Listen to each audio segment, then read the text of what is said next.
let's go. Um,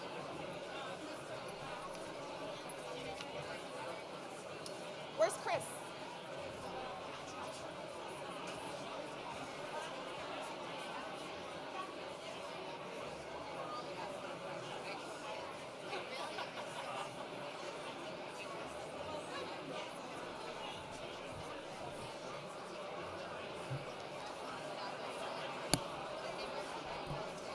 Hello, everyone. Good morning.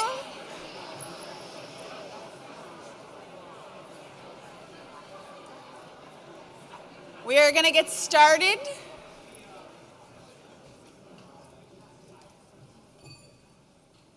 Such a great class. Look at you all following instructions. My name is Melinda Person, and I am the president of New York State United Teachers.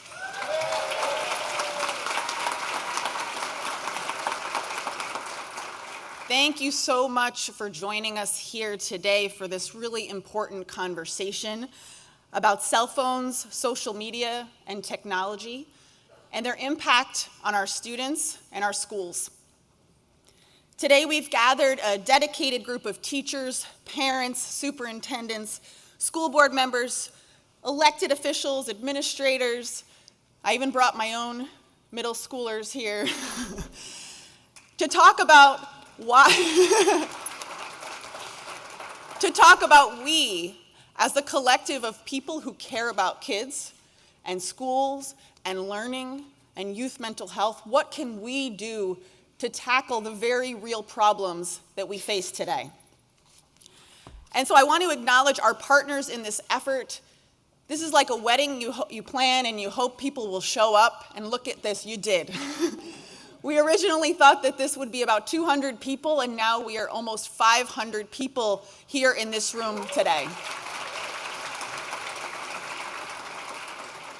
I want to thank the New York State Parent-Teacher Association, the New York State School Boards Association, the New York State Council of School Superintendents, and the School Administrators Association of New York State.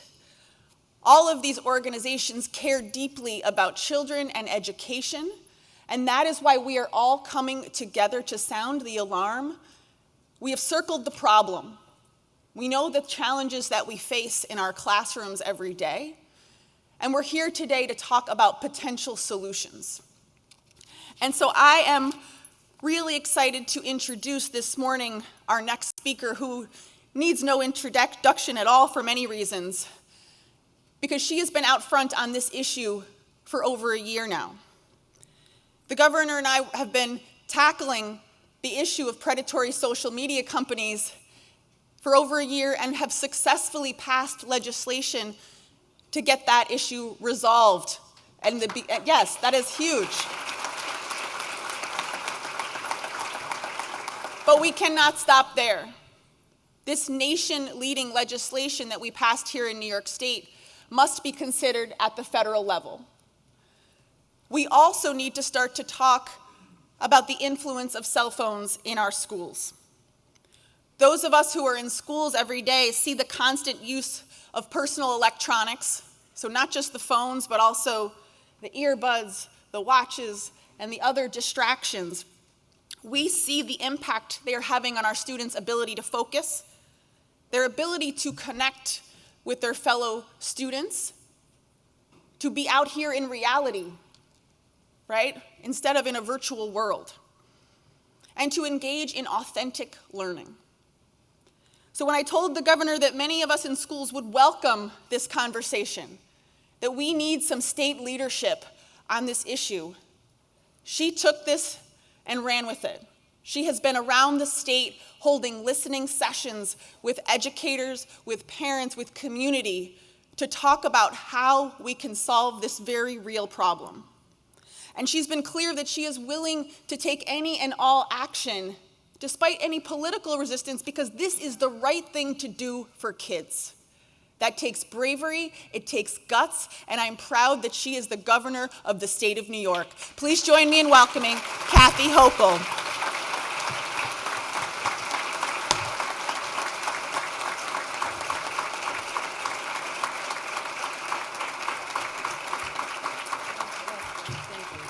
Thank you. Good morning, everyone, and thank you. Yes, this is an extraordinary gathering of people that we could not have foreseen. We started talking about this a year ago. A few enlightened people came forward, people like Melinda, but others were not so sure we could take on something so bold and audacious. But that's right up my alley. I like to do that. The issues that others say are too hard to tackle and move on, I say bring them on. But when I have allies like NYSET and Melinda Person and all the others gathered here, our school board members, our PTA, our school superintendents, our districts, our principals, parents, I can say there's no stopping us. So we could not have imagined just a year ago a day like today. Absolutely not. And to have so many people here willing to stand up and do what is right. I want to acknowledge some of my colleagues in government. I noticed that we have Senator Shelley Mayer has joined us here. Senator Mayer. Assemblymember Pat Fahey has joined us. Pat Fahey. I saw Harvey Epstein here coming up from the city. Harvey, great to see you as well. The easiest thing in life is doing nothing, right?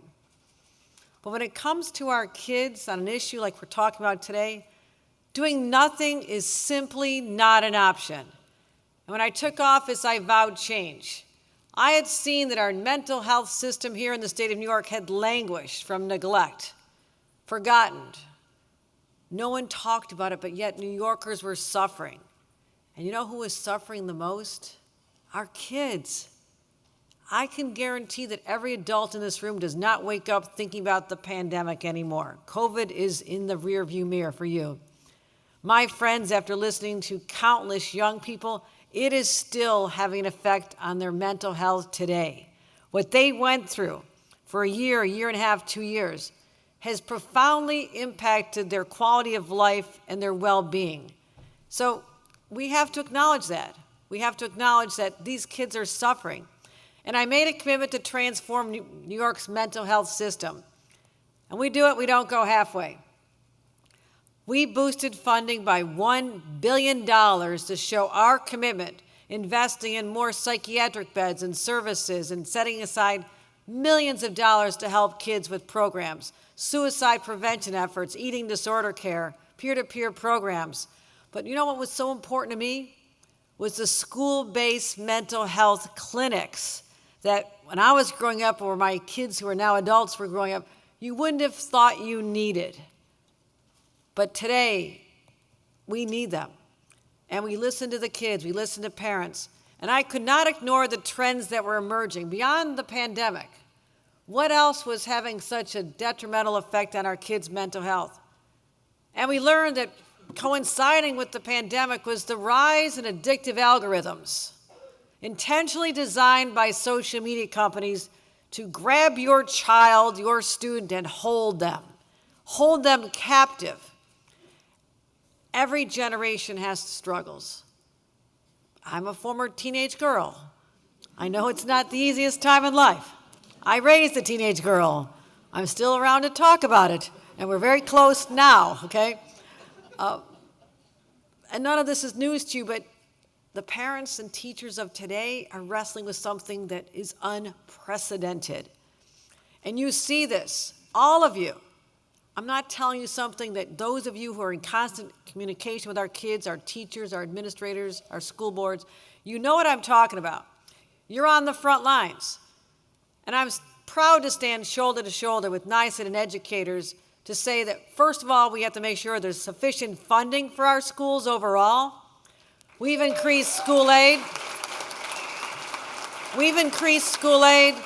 Increased by over $5 billion in 2 years, the largest funding increase in history, and fully funding foundation aid for the first time ever.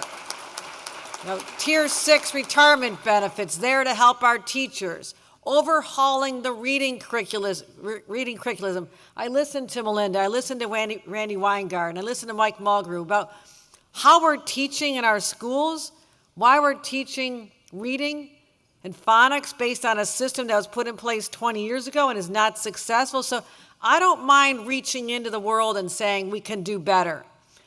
All these investments have been made with one sole purpose, to do what's best for our kids. But listen, there's something else going on. What we had to do was address these algorithms aggressively, because I'll never forget one of the roundtables I did locally. Number of high school students, they were describing to me what they were going through, and I felt as a mom, more than anything, my heart was breaking, because this young woman said to me, "We can't put down the phones in schools. We can't do it. You have to save us from ourselves." This was a cry for help that hits you right here when you're a mom, you're a parent, you're a teacher who cares. You can't ignore that.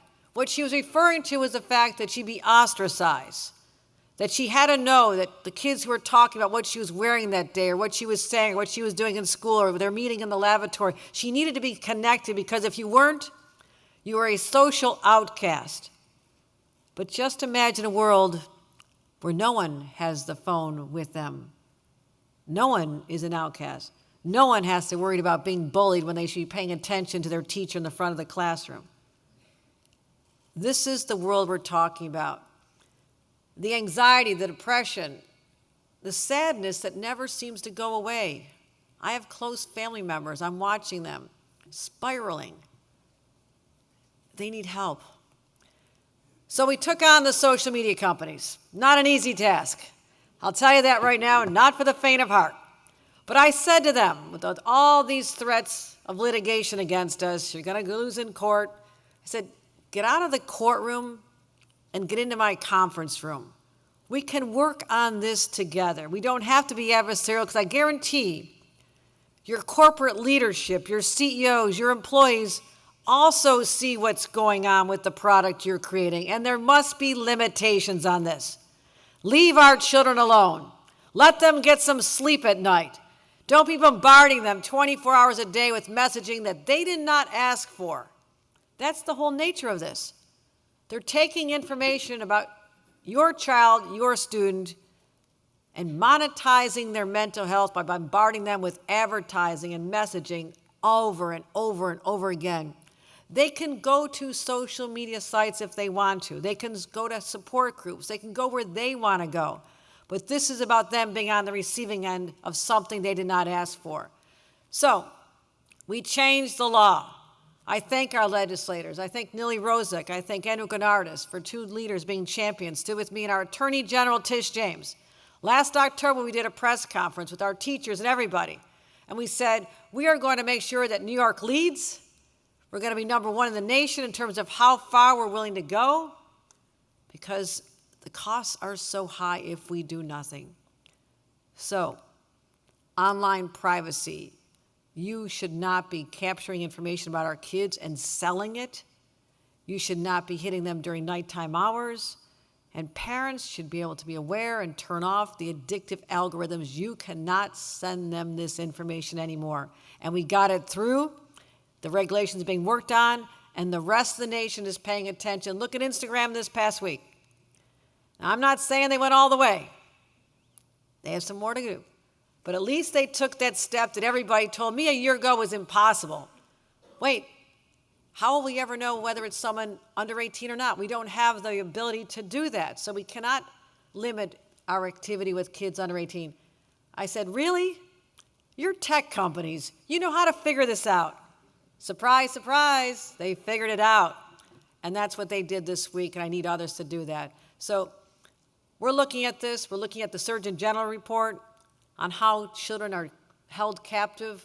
3 hours is dangerous. The average is 5. I'm listening to teachers, 72% who say across the country this is a huge distraction. The teachers I met in person who said, I'm in competition. I'm trying to teach, I'm trying to engage, make eye contact, have a relationship with these kids, because that's how I can create a bond. And they're not even looking at me. I'm tired of this. This is getting too hard. Those are direct quotes from teachers who want to do their jobs. We have to help them as well. So let me say this. We are doing something.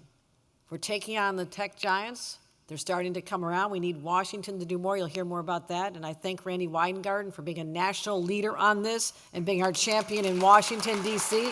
Thank you, Randy. Thank you. But the cell phone in schools issues, I will tell you this. This has been an evolution for me personally. My kids were in middle school during Columbine, right? This is when you have that sense of security shaken to the core that something could happen to your child when they're out of your watch, something devastating, a shooting, mass shooting. I was listening to a lot of people who thought that you need to have that connection all day long, just in case something happens. And I realized my first thought was wrong. When I listened to law enforcement who said, if there is a crisis on the school grounds, there is a shooter running loose, the last thing you want happening is for your child to be looking on their cell phone, maybe videoing, sending messages, trying to go viral, and not paying attention to the adult in the room who is trained to get them to safety. All I need to hear was that from multiple members of law enforcement, and I said, you know what, you're right. And I also want our kids to grow up free from this influence throughout the day. I can't help what happens after hours. Mom and Dad, that's up to all of you. We need to do more. We need to set the example as well. Let's set the example as well. When it comes to the school day, I want our kids to be kids again. I want them to talk to each other in the hallways. I want them to yell and talk to each other in the schoolyard. I want them to communicate during lunchtime. I want them to develop the interpersonal relationships that are not occurring right now. Because I've said this many times. Our number one job is to raise adults, not raise kids. Our job is to raise adults, fully functioning adults who emerge from childhood with the social skills that they develop in school settings. They're being denied that now because the cell phone has taken over human interaction. We can stop this now. We can work with the kids who've already had to deal with the stress and the anxiety and all those pressures. We can help them. But wouldn't it be fantastic to know that their younger siblings will enter a very different world, closer to our childhoods? When you went out and kicked a ball, you talked to someone on the phone for fun, you got together, went to the movies. Your world was not taken into a device. We owe that to our kids, my friends. We owe that to them. Let's right the wrongs of the past when nobody had the courage to stand up and say, this has gone too far. We did not have leaders like Melinda Person and everybody in this room say, enough is enough. Let's let our kids have a childhood free from this interference, this disruption. I guarantee they'll be able to emerge fully functioning in technology, go to the tech jobs. All the opposition I'm hearing, I can find an answer and say, no, this is more important. So my question is this: are you with me when it comes to saving our children right here and right now? Are you with me? Can we get this done? Do we have the political courage to stand up and do what's right?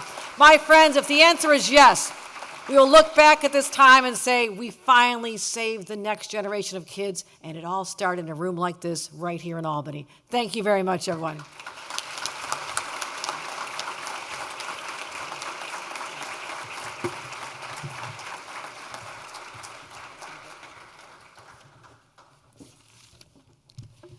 Thank you, Governor.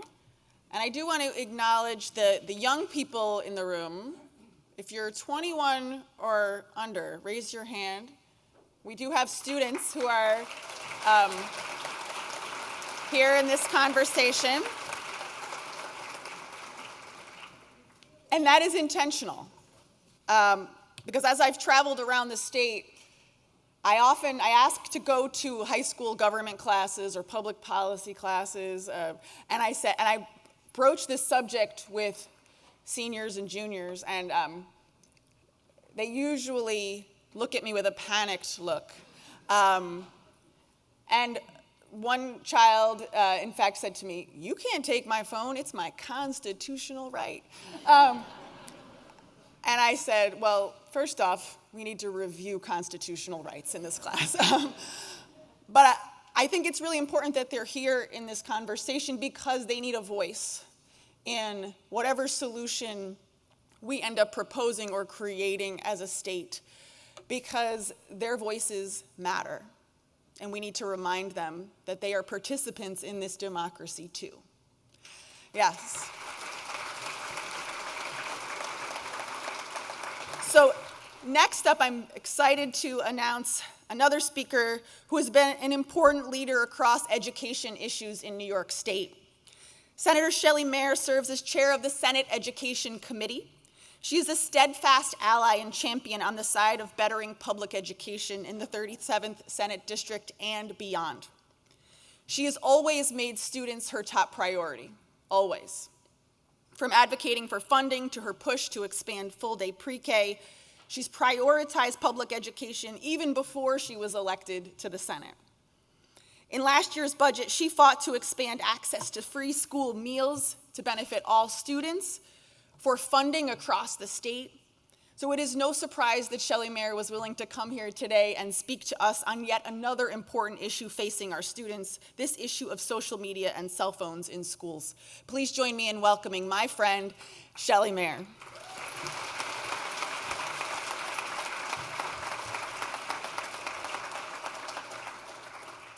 Thank you so much, Melinda.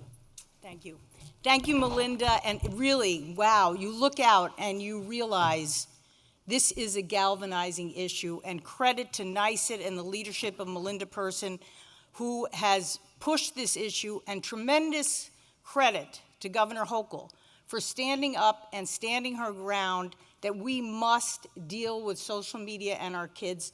Her courage and her foresight and her willingness to take on tough issues, together with the partners in this room, deserves another round of applause. Please credit her for that.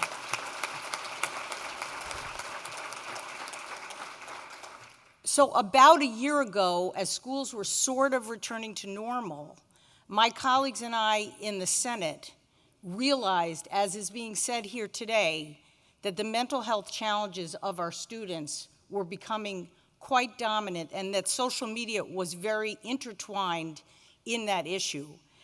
And I started going on a tour around the state, looking at schools who are doing innovative things about addressing post-COVID mental health challenges and social media. And we went to Canajoharie Central School District, Capital Region BOCES, Buffalo School District, New York City Public Schools, Merrick, Center Moriches, Windsor, and of course the schools in my district in Westchester. And we found that many of these schools had adopted school-specific policies that restricted cell phone use, a variety of ways that reflected their own determinations of what worked. But in many of these cases, they reported to us, one, students were happier. Students fought them at the front end, and students supported them at the back end. Teachers were happier because they could teach, and they could involve themselves with their students, as the governor said. Their boards of education were pleased. Their law enforcement community was pleased, and their parents were pleased. They did different things. They did not have a one-size-fits-all, and I look forward to the governor's proposal. We'll work together with our colleagues to try to find the perfect solution. But the idea of coming up with a way to deal with the pervasiveness of social media, and particularly phone use in schools, was a common thread in these and other schools that are doing their best to deal with the challenges post-COVID and the social emotional loss that parents and children saw. So admitting there's a problem, as we are doing here today, and tackling it deserves tremendous credit. And as the governor said, when the legislature passed this very path-breaking bill to limit what could be done in social media to those under 18, credit to all of us in the legislature and the governor for ensuring that we took this step first in the nation to really challenge these companies to stop making money off our kids and let them return to life as it should be. And noticeably, when this week Meta took some steps, I think they see what's coming. They see what's coming. There is going to be federal legislation that is going to restrict what these social media companies can do to our kids under 18. We took the lead here, the governor, the legislature, and all of our advocates, including the PTA, school boards. Thank you all for being part of that. We have more work to do. We're not finished on that. But thank you for letting us take a lead and send a very strong message. Our kids do come first, and we're not going to make them subservient to the profit-making interests of these companies. So today, as we talk together, think together, work together to try to find solutions, I'm very honored on behalf of my conference, Majority Leader Senator Andrea Stewart-Cousins, and I know in the Assembly as well, my partners. We are determined to work together to find a solution that works not only for every school, but all the people who care about our schools, including parents and students, and I'm so glad they're here today. Their voices really do count. They have to help us come up with a solution. We will come up with a solution. Credit to those of you who stepped forward, are here. Thank you to the governor and to NYSET for their leadership, and I'm honored to be part of it. Thank you so much.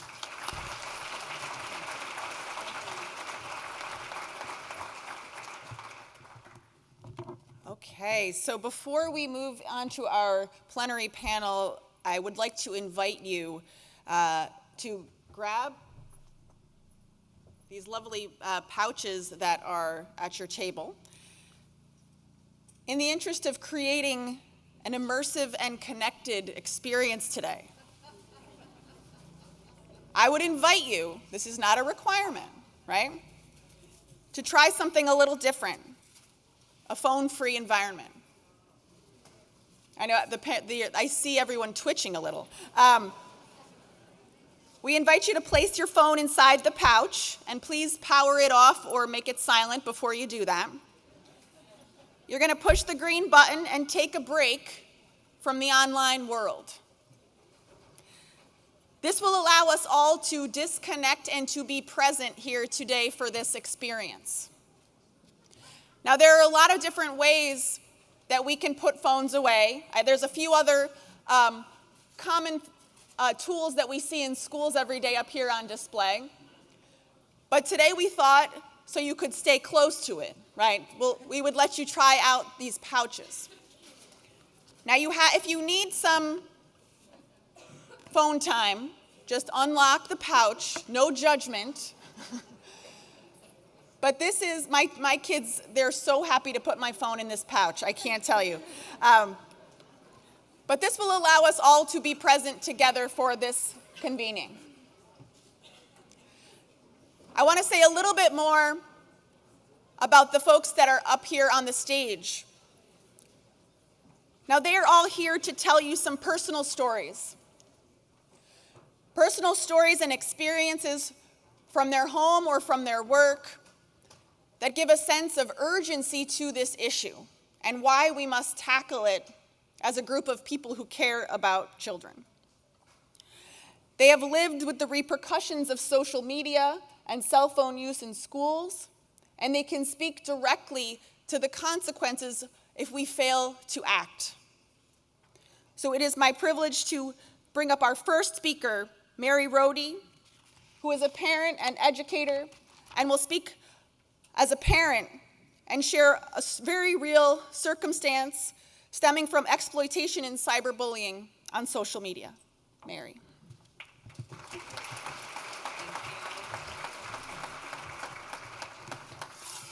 Hi, thank you so much. I need my phone a little bit. My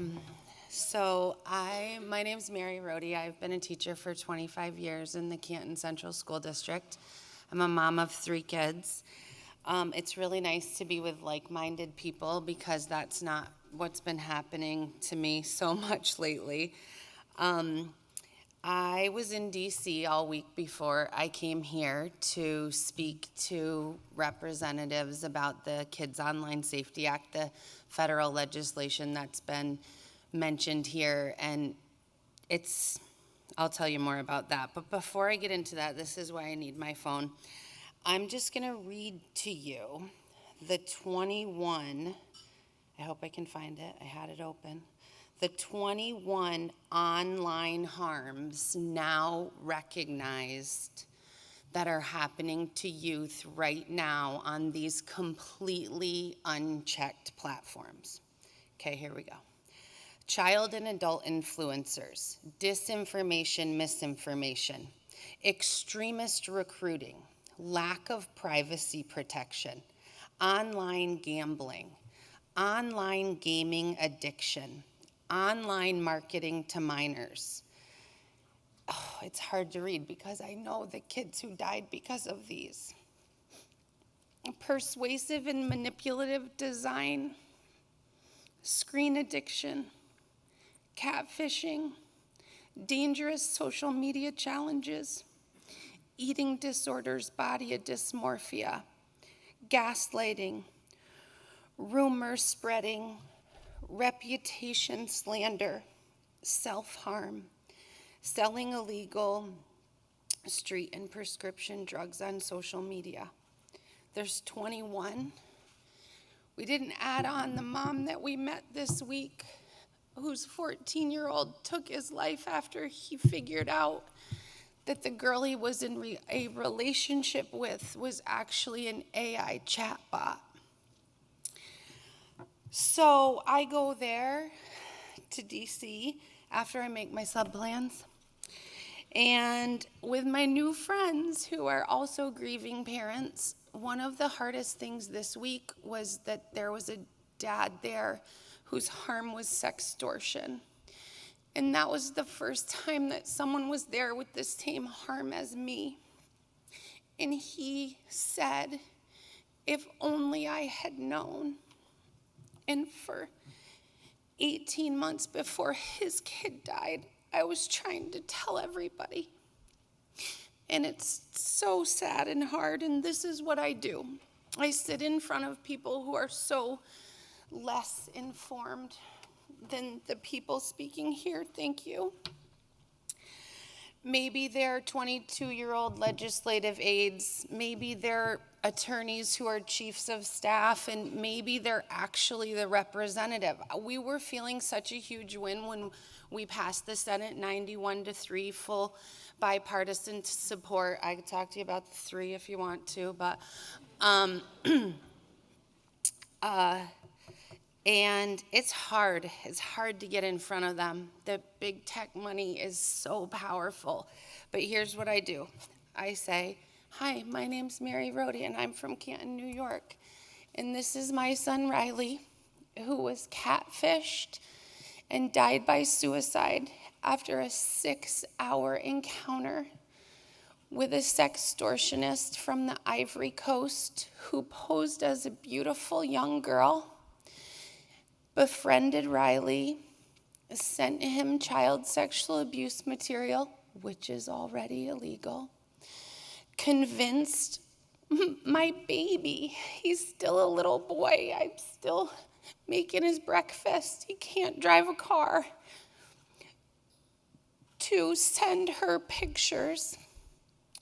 And immediately they said, send us $3,500 or we will send your pictures to everyone that you know.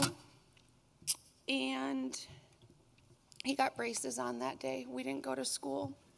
I dropped him off at his dad's house at 10:30 with some ibuprofen and a milkshake, with plans to see him at the athletic thing we had to go to say he wouldn't do drugs while he played lacrosse that year. And at 2:30, he was in a body bag because someone separated him from everything he knew to be true and right. I'm a good mom. He has a good dad. We showed up every day for him. He had no mental health issues. He did not want to die. He made a permanent decision for a temporary problem. And as terrible as it is to live the rest of my life without him, I'm seeing how terrible it is when your kid suffers every day and you watch it. I wish Riley had given me a chance to help him, and I would have done that. But I see how hard parents are trying to help their kids. And I appreciate the acknowledgement of what Instagram did this week. Do not be fooled. I'm glad they're afraid of us. That only works for accounts made starting that day. Every kid who already has an account gets none of those protections. They could have done this so long ago. The first transparency from them at all was them acknowledging that they had to do something, and I really think that is because they are scared of us. I'm all over the place. So we did make it through the E&C markup. We don't like the language. We really want the Senate bill.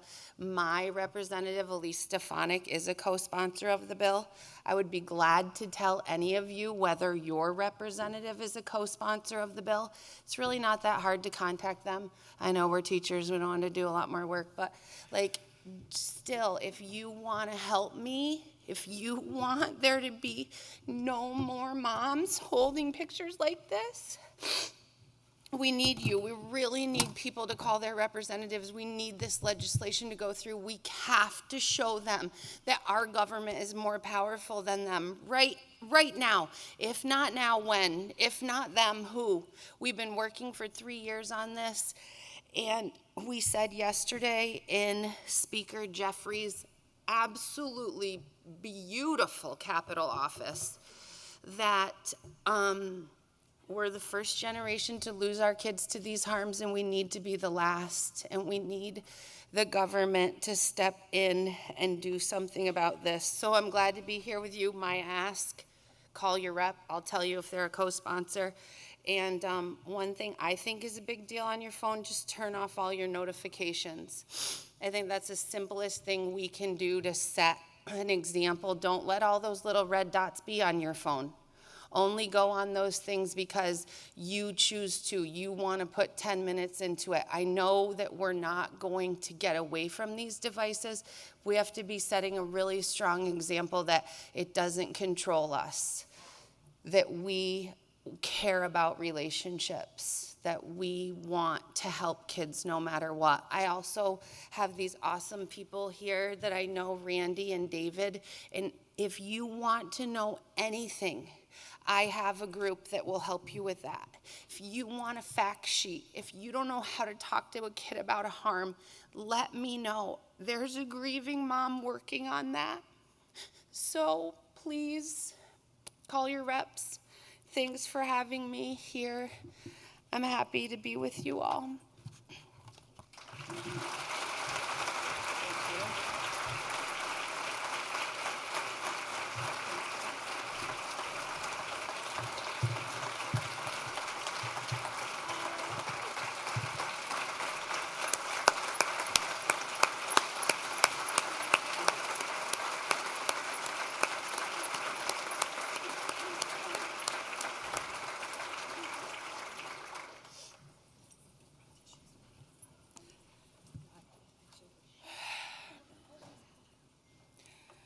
Our next speaker is a parent and the school board president from the Bethlehem Central School District, Holly Dellenbaugh. Holly was put in the place of leading her district through 6 separate threats of violence against students in the last couple of weeks. And so she has been navigating as a district leader and as a parent how to go through very challenging situations in a district where they have already proactively created distraction-free learning environments. Holly.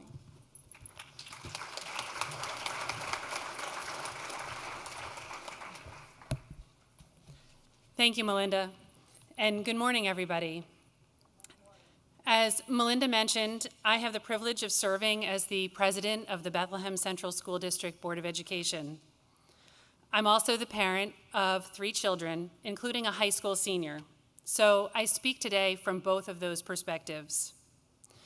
As you may know, and I'm not going to get into too much detail because I know there are other people from Bethlehem here who are going to speak about it later today, Bethlehem started using Yonder pouches for cell phones last fall. All students at the high school are required to place all personal electronic devices, phones, smartwatches, earbuds, in a personal pouch that is kept sealed during the school day. When our administration first proposed a complete cell phone ban to the board, I fully supported it. I knew that the high school had previously tried restricting phone use in classrooms, but those efforts didn't seem to be enough. And they didn't seem to address the deeper issue of the negative impact of phones on social interaction among our students during the day. And as a parent, I had also become increasingly concerned about my own teenagers' cell phone use. Now, was my high school student a fan of this policy? No. Did I hear a lot of complaints at home? Absolutely. But I was secure in our board's unanimous decision to implement the policy, and I believe it has proven successful. But now, as we begin our second school year with Yonder Pouches, as Melinda alluded to, recent events have tested the resilience of our community. Many of you are aware of the troubling events that unfolded last week. Over the course of 3 days, Bethlehem received 6 separate phone calls threatening violence at the high school and middle school. These were really frightening days for our community, for our parents, students, and staff. Many parents understandably chose to keep their children home from school, fearful for their safety. I made the choice to send my child to high school, worrying that actually keeping them home might be harder on their mental health because it would bring back echoes of COVID times and what that meant to stay home from school. And I trusted that the combined efforts of our school staff and law enforcement would keep them safe. But in light of these events, the security threat and the heightened anxiety, the question you might ask me is, did I still think the school cell phone ban made sense? For me, the answer was and is yes. In the event of a real emergency, I truly believed that my child and all students would be safer without their phones. Without the distraction of a phone, they could stay focused on what was happening around them and follow directions from school staff or law enforcement. There would be no risk of a phone ringing or vibrating to give away their location in a dangerous situation.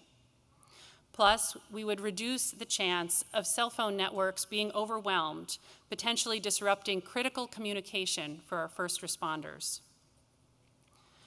And perhaps most importantly, we would avoid the spread of misinformation or rumors, something that in an emergency can, at best, fuel panic, and at worst, interfere with an emergency response. Indeed, after the lockdown that we experienced on Wednesday of last week, I heard from a number of parents and students who told me that the cell phones that were being used, this was after school, only made the situation worse because of the misinformation that was quickly going back and forth and out into the community. And when my child came home from school on Thursday and Friday, they actually admitted that they were happy they hadn't had their phone with them during the day. That's huge in my house. I understand the anxiety about being cut off from your child in a crisis. Believe me, as a parent, I feel it too. I worry about my child every day I send them out the door. But I also trust in the communication between the school and our families. And I feel that the district's transparency and responsiveness have given me confidence that my child is in good hands, even in moments of uncertainty.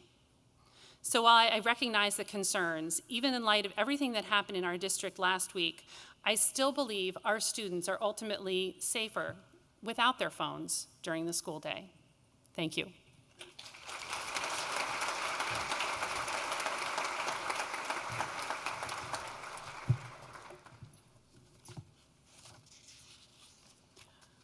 Our next speaker is Mary Banaszak. She is the incoming president-elect for the New York State School Counselor Association, and she recently retired with over 35 years of experience as a counselor in the Victor Central Schools. Mary has seen an alarming developmental change in our children spanning her career, and she is going to speak to that. Thank you.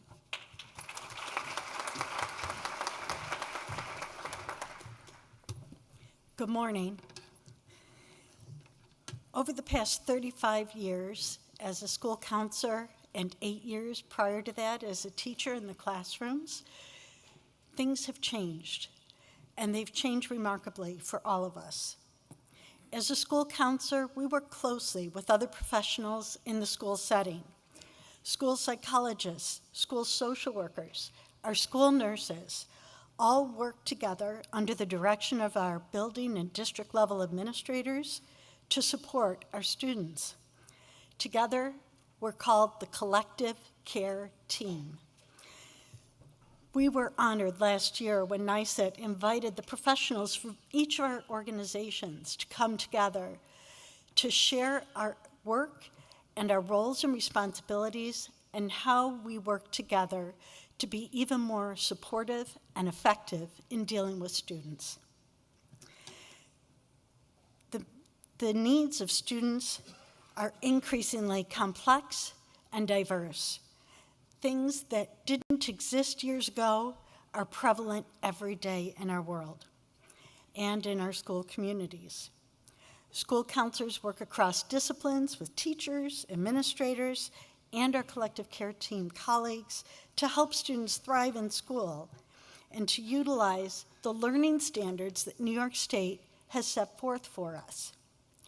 The New York State social emotional learning benchmarks are skills and competencies students need to build self-awareness, develop positive relationships, manage emotional responses, and make informed decisions.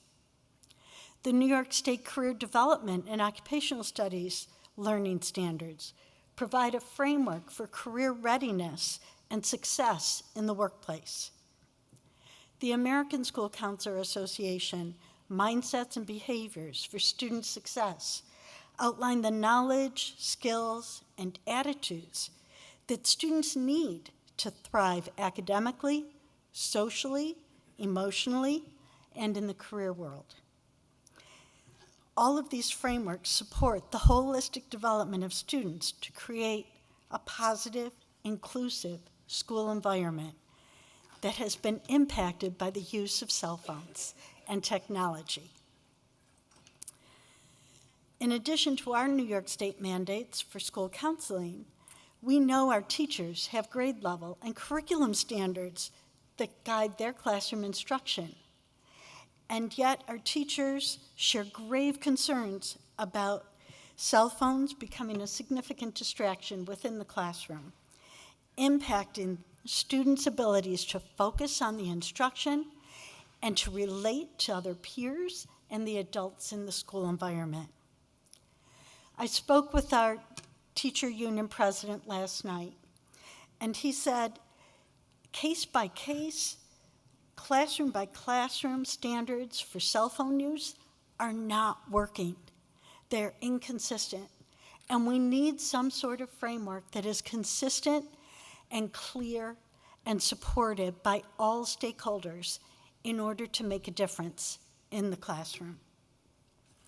Students are struggling to delay the need to read and respond to the information that's coming into them, just as we as adults are.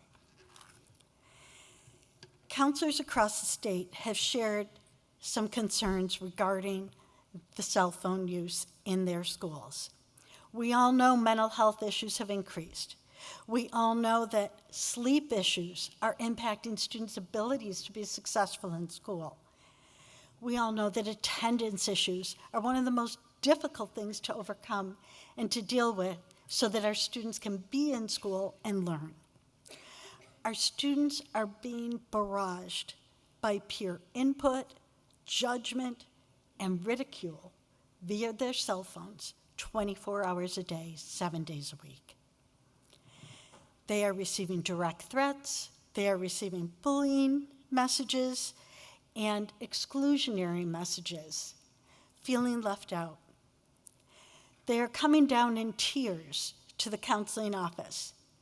They are going to the bathrooms and texting friends or their parents to say, I don't want to be in school today. Can you come help me? To the bathroom. We are working hard to bring them into the office to discuss it face-to-face and get the support they need. The tool of convenience that a cell phone began as has become a tool that is contributing to chaos in our schools. We are seeing a need to help them learn how to develop self-advocacy skills on a person-to-person basis, coping skills to be able to get through the school day, solve the problem with adult support. We need to be able to identify how they can resolve conflicts together, that they don't need to linger and be pervasive. We can teach them restorative practices, but we need to do these things face-to-face and not via technology. We have had parents call our office and say, my daughter's in the bathroom, can you go get them? She's struggling. We have had parents show up at school and say, I need to take my son or daughter home, they're having trouble, and we need to work on it. Schools can help if we are in the mix. The picture taking, videos that are sent, impacting high school students throughout the day, talking about what they're wearing or what they said or who they're talking to, is alarming. And it's not just a high school issue. Our elementary, middle school, and high school students are all dealing with exposure to inappropriate, mature content that they do not know how to process or manage. Middle school and high school students report requests for photos of themselves naked, and the sender will threaten to blackmail them if they do not comply. Our elementary school counselor mentioned that there was a third grade girl who reported a boy called her the name Big Back, and she didn't know what it meant.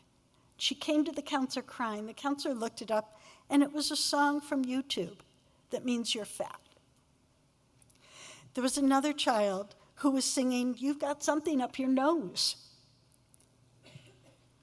The students were unsure what that meant. When the counselor looked it up, it was a YouTube song referring to snorting cocaine. These are third graders who are listening to this. Childhood should be a time of exploration, finding your place in the world and who you are within your school community. But students are shifting to an online community in an unsupervised manner. A fourth grade student shared she was being stalked by a classmate on a video game that she and her friend were playing. She asked the other student to please leave them alone and leave the game. She did what she thought she should do. She blocked that person. Instead, that student made a new ID and joined the game again. He had no concept of the boundaries of saying, stop, please leave us alone. He said, it's just a game, when the counselor questioned him. A second grader reported a peer was talking about building a bomb. When the counselor asked the child where he got this information, he said, the instructions are online, Miss M. It's easy. They show you how.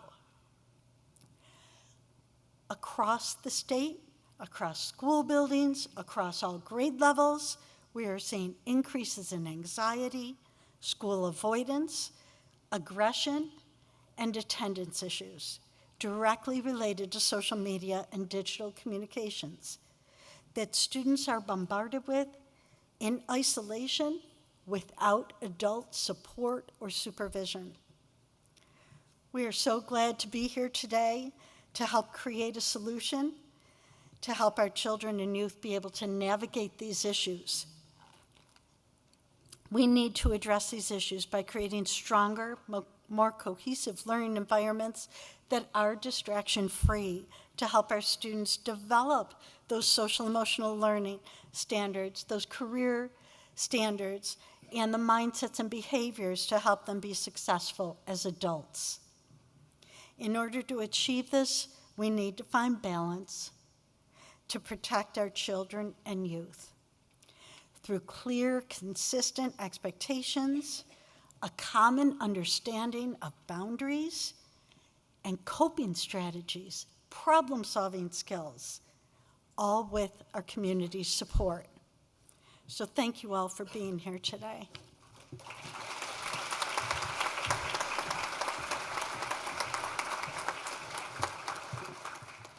And our last speaker for this morning is a classroom teacher, Chris Kasem, who is going to speak about what it is like in his classroom today.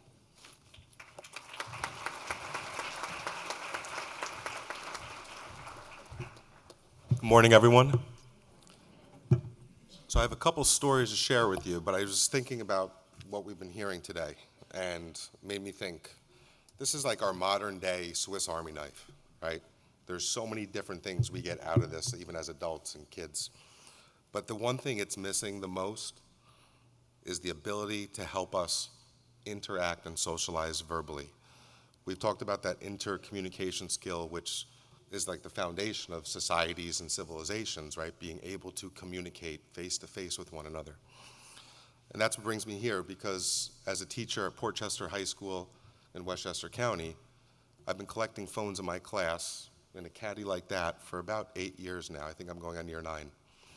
And I started one day, it was October, about 2016. And I walked into a class of 15 students, and this is what I saw. 15 students staring at their phones. And it hit me. I said, you know what? I can't allow this to happen in this class. I have control of my class. I have control of that 40-minute period. I'm not going to let this happen.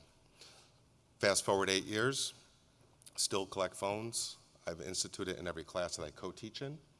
But it wasn't a school-wide ban. It wasn't a school-wide policy. It was up to the discretion of the teacher just to make sure the phones were away. But when they vibrate in the pocket, it's a distraction. When it goes off in the middle of class, it distracts everyone. So 2 stories that stuck out to me that I've shared along the way. Teaching juniors in high school, right? We've all been juniors at some point or another. And I did the golden rule, you never end class early. You don't give them downtime, because we know what that looks like. We were all juniors. And my phones are in front of the room, and my students are in front of me. And in that last 2 minutes, they were quiet. It was the quietest classroom I've ever encountered. They couldn't speak to one another. They didn't know how to communicate with their peers. And it was heartbreaking, because these are juniors in high school. That's what juniors in high school do. They socialize. It's one of the most important key factors as educators that we do in classrooms. The second, last fall, I had a senior come up to me and said, you know, Mr. Kasem, can you write me a college recommendation letter? And I'm thinking, oh, you know, I'm the best history teacher in the school, really enjoyed coming to my class. She wanted to be a NICU nurse and go into the medical field. So I asked her, I said, well, why are you asking me? Which is a question I ask every student that asks me for a college recommendation. She said, you were the only teacher in my 4 years of high school that collected my phone. I felt more connected, more engaged, and less distracted than any other class. And it made me think, as we introduced this morning, back at the RA, knowing fair well that we were looking into a ban or a policy school-wide, I surveyed about 20 seniors who were graduating as a class of 2024, knowing fair well that they had at least one teacher in 4 years who collected their phones. And the majority, if not all of them, said, I felt more engaged, I felt less distracted, I learned more, and I got better grades. And I think that's the one piece that we could take from the classroom. This year alone, we've started our policy. We're about 3 or 4 weeks in, where we have, it's not a full-blown ban, but it has classroom caddies for every teacher. And I've heard comments from students like, you know what, I'm so glad we're doing this. And I've heard teachers say, I feel like I'm teaching again. So I'll leave off on one thing. The students are socializing more. They're interacting in the classes more. They're talking to one another more, and that's what we need. And what scares me the most, and I think we're at that pivotal turning point now in history, where technology is taking over, we're at that point where AI is on that cusp, and it's going to impact every single one of us. And I think we need to start utilizing this as the tool that it's supposed to be used for, knowing that AI is coming. I want to thank everyone who came together today. I'm glad to see constituency groups, parents, counselors, school board members, legislators, all here for the kids and the future of the next generation. Thank you.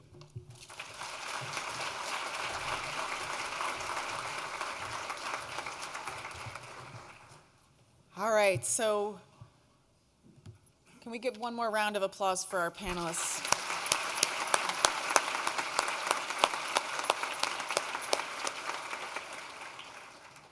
I want to say a little bit about the day that we have planned for all of you. The next panel that we are going to bring up to the stage is about social media and student mental health. And we're going to talk about how we can hold social media companies accountable and responsible for the content that they are delivering to our youth. The second panel is about cell phones in schools. And we're going to hear from district leaders, educators, and from students about what successful distraction-free learning environments can look like. And then our third panel is about technology in our schools and how we can use curriculum around digital literacy so that in our schools we can actually teach the appropriate use of technology, right? That we're not just putting our head in the sand and saying, let's avoid technology, but how do we teach kids how to be self-aware, to self-regulate, and how to use technology in the most appropriate way. So we have 3 exciting panels. In between each panel, there will be a segment where we will ask you to have a discussion at your table. This is adult learning practices here, right? We're going to talk and we'll have some facilitation. If you wouldn't mind choosing somebody at the table to take some notes and be the facilitator, that will help us make sure that we collect all of the great ideas and information so we can share that with you after the conference.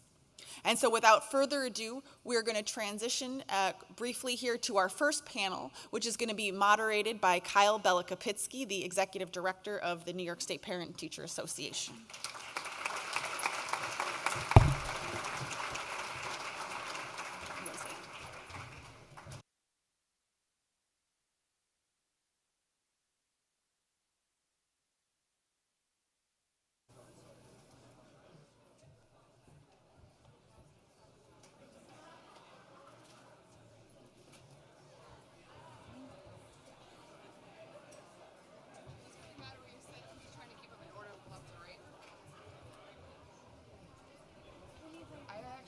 I'm gonna take this for you because they decided to switch to handhelds at the last minute. Perfect. So you were the only one that came up and got you.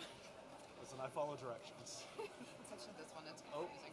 Oh, sorry. All good. I did it earlier too. Thank you.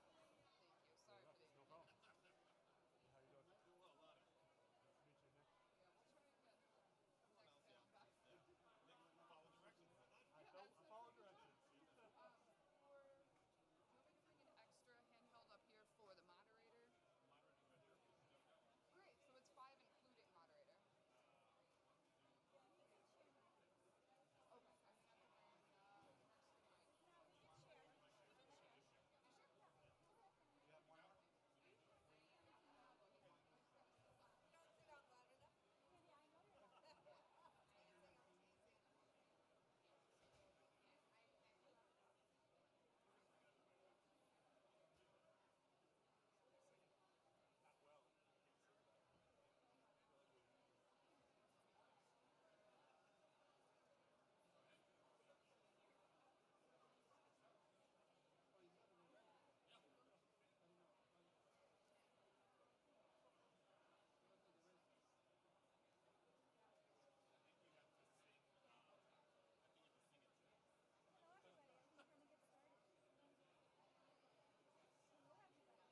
Can anybody hear me? I think we're going to get started with our first panel.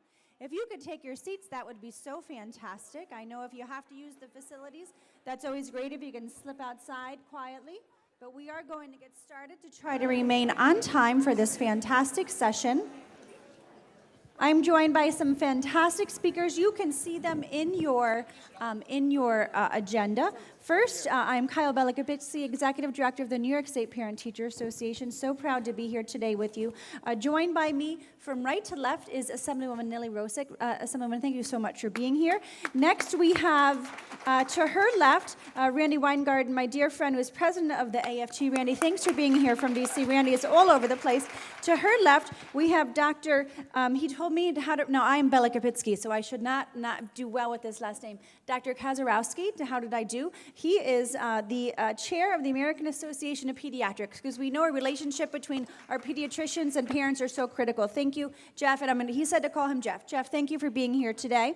To his left, we have Dr. Nick Harris. Nick, thanks for being here today. He is a school psychologist, so critical, a part of that school mental health team from Guilderland Central Schools, and the secretary of the New York State Association of School Psychologists. And to my right is my friend, Dr. Oliver Robinson, a former New York State Superintendent of the Year and superintendent of our largest school district here in the Capital Region, Shenenda Hoa. We are going to jump right into questions. First, I want to say this is a critical panel. And a quick survey of the audience. How many of us have a school-age child? Raise your hand. Raise your hand. Okay, look around the room. How many of us are a school-age child? Raise your hands, right? And those are the most important people here, so let's give them a round of applause. So school-age children, keep your hands up. Parents and families of school-age children, keep your hands up. How many of you teach a school-age child? Raise your hand. Or an educator of a school-age. And how many of us know a school-age child? Right? Okay, everybody's hand should be up. How many of us think that cell phone usage is a problem for our school-age children? Okay, how many of us think cell phone usage is a problem for adults? Right? Because I have to be honest, we model poor behavior for our children. I know I model poor behavior for my son. It's a constant conversation in my home, and he calls me out on it like any 15-year-old does all the time. So that's going to be a continuing conversation today. We know what the experts say, we know what science says, and we know what common sense says. We know that there is more than a correlation related to mental health challenges of our students and children and cell phone usage and social media. That's what we're going to talk about today. Excessive cell phone usage and social media is impacting student development. It is impacting learning in the classroom. I know my educators here, I know my medical professions here will tell you the same thing. Devices are altering what's happening in our classrooms daily. They are reducing academic achievement. They are reducing social interactions amongst our students, and we're going to kind of dig into that. So a quick question for all of you, and we're going to kind of keep answers short on this question. And I'm here to tell you, if you are a parent of a child in middle or high school and you think your child is not on social media, you are gravely mistaken. They are. They hide it from you. If you tell them you shouldn't be on it, they are hiding it from you at their friend's house. My son hid it from me before he had it. That is common amongst children. I love children so much, and they sometimes are devious when they want to do things that we were devious to our parents. So go home, and I guess this is your first homework assignment. Have that conversation with your parent, with your children around the table about safe social media usage. Have that conversation about cell phone usage with your child. They are on social media, even if you think they are not. Educators, have this conversation in your school buildings, in your classrooms, about safe social media. It is critical. So let's jump right in. In what ways do you think that social media is really affecting student development? Jeff, I'm going to start with you.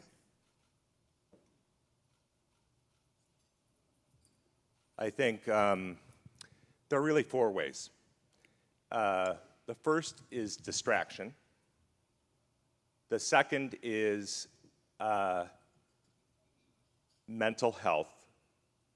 The third is safety, both physical safety in the sense of bullying or being attacked, but also the psychological safety that goes along with trauma. And the last one is one that we don't talk enough about, but Christopher in the last panel started to allude to. It's loneliness, which is really striking, right? Remember the old Bruce Springsteen song, 57 channels and nothing on? I think none of the children in the audience know that song, Jeff. Do they know who we Bruce all do. Springsteen We're is? dating our age. We're dating. Bruce Springsteen, 57 channels and nothing on was an allusion to cable television and all these new channels. And today it's kind of like constantly interacting but never communicating. And loneliness is such a key factor driving all of those things. The Surgeon General has a report that says about 50% of adults feel lonely every week. And if you look at young children, children high school and middle school age, that number goes up to almost 2/3. How is that possible when we are all always interacting on our phones? Yeah, and Jeff, Thanks. I agree. And Nick, I know you are seeing children and youth every day in Guilderland. I'm a proud Guilderland graduate. My 31-year-old son graduated from Guilderland a long time ago. So tell me what that looks like in a school building, and what are you seeing with this same question? How do you see this affecting your students and their development in Guilderland? Honestly, it has a lot to do with their social emotional development.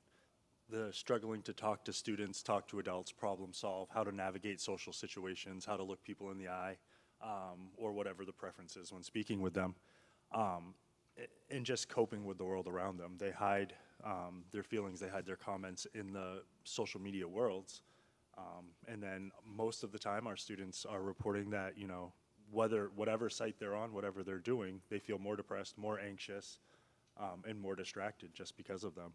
So we get a lot of referrals to counseling centers, social work office, psychologists, to help navigate those things, because most of the time they're just trying to escape them. And Randy, I know you've been traveling around the country on this issue for a long time, you know, a long-time educator and teacher in the classroom in New York City. You know, what are you hearing around the country? This cannot be just a New York issue.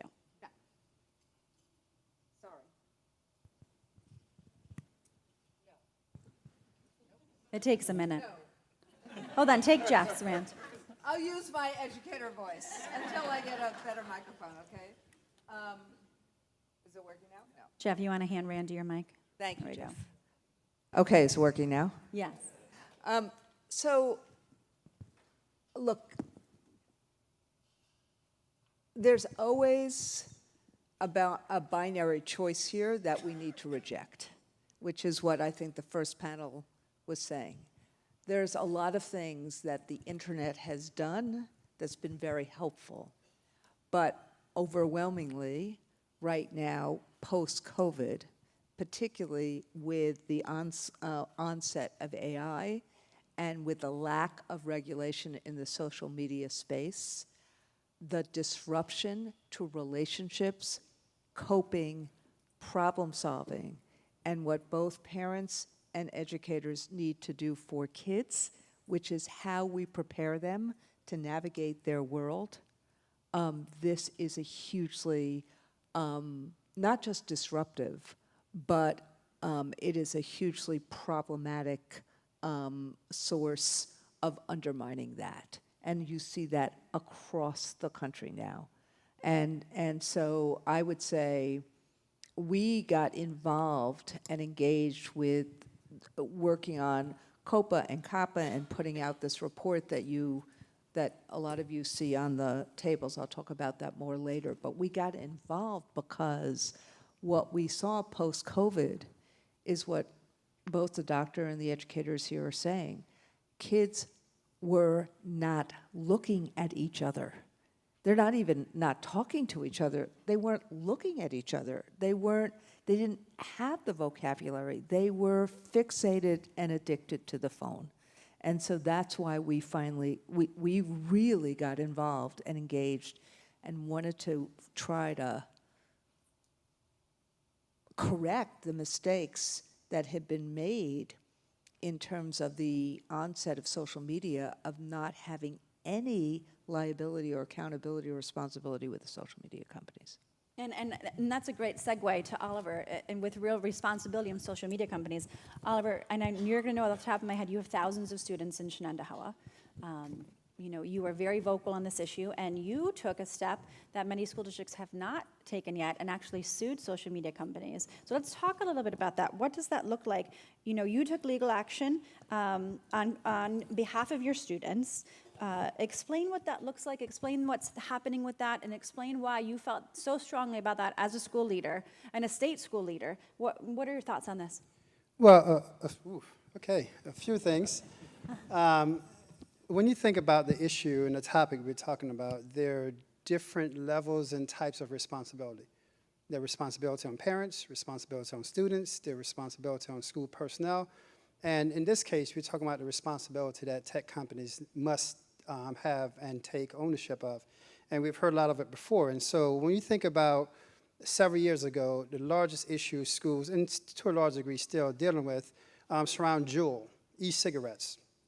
And so as a part of our responsibility as a school in terms of creating the environment for students to learn, we participated in a lawsuit for that, to say we have to do something about the addictive nature of e-cigarettes that's quite frank, which are not only, it's literally killing our kids in many ways, but certainly a major, major issue within schools.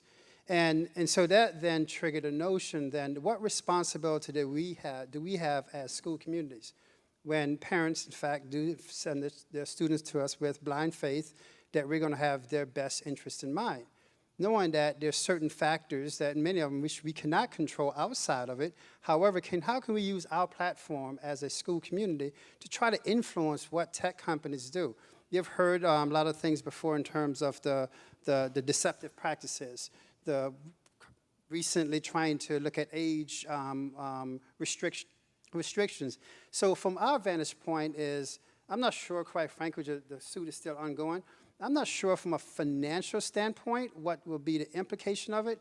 It was much more so from the message standpoint that we are seeing the end results of what's happening from a, quite frankly, purely economic market space from companies who are creating platforms and the implications happening within our schools. And so it is part of our responsibility to, again, create that environment. So we're coming at it from that standpoint of upholding our responsibility as a school system to ensure that how students come to school, recognizing that in order for a student to learn, they must, in fact, be psychologically available to learn.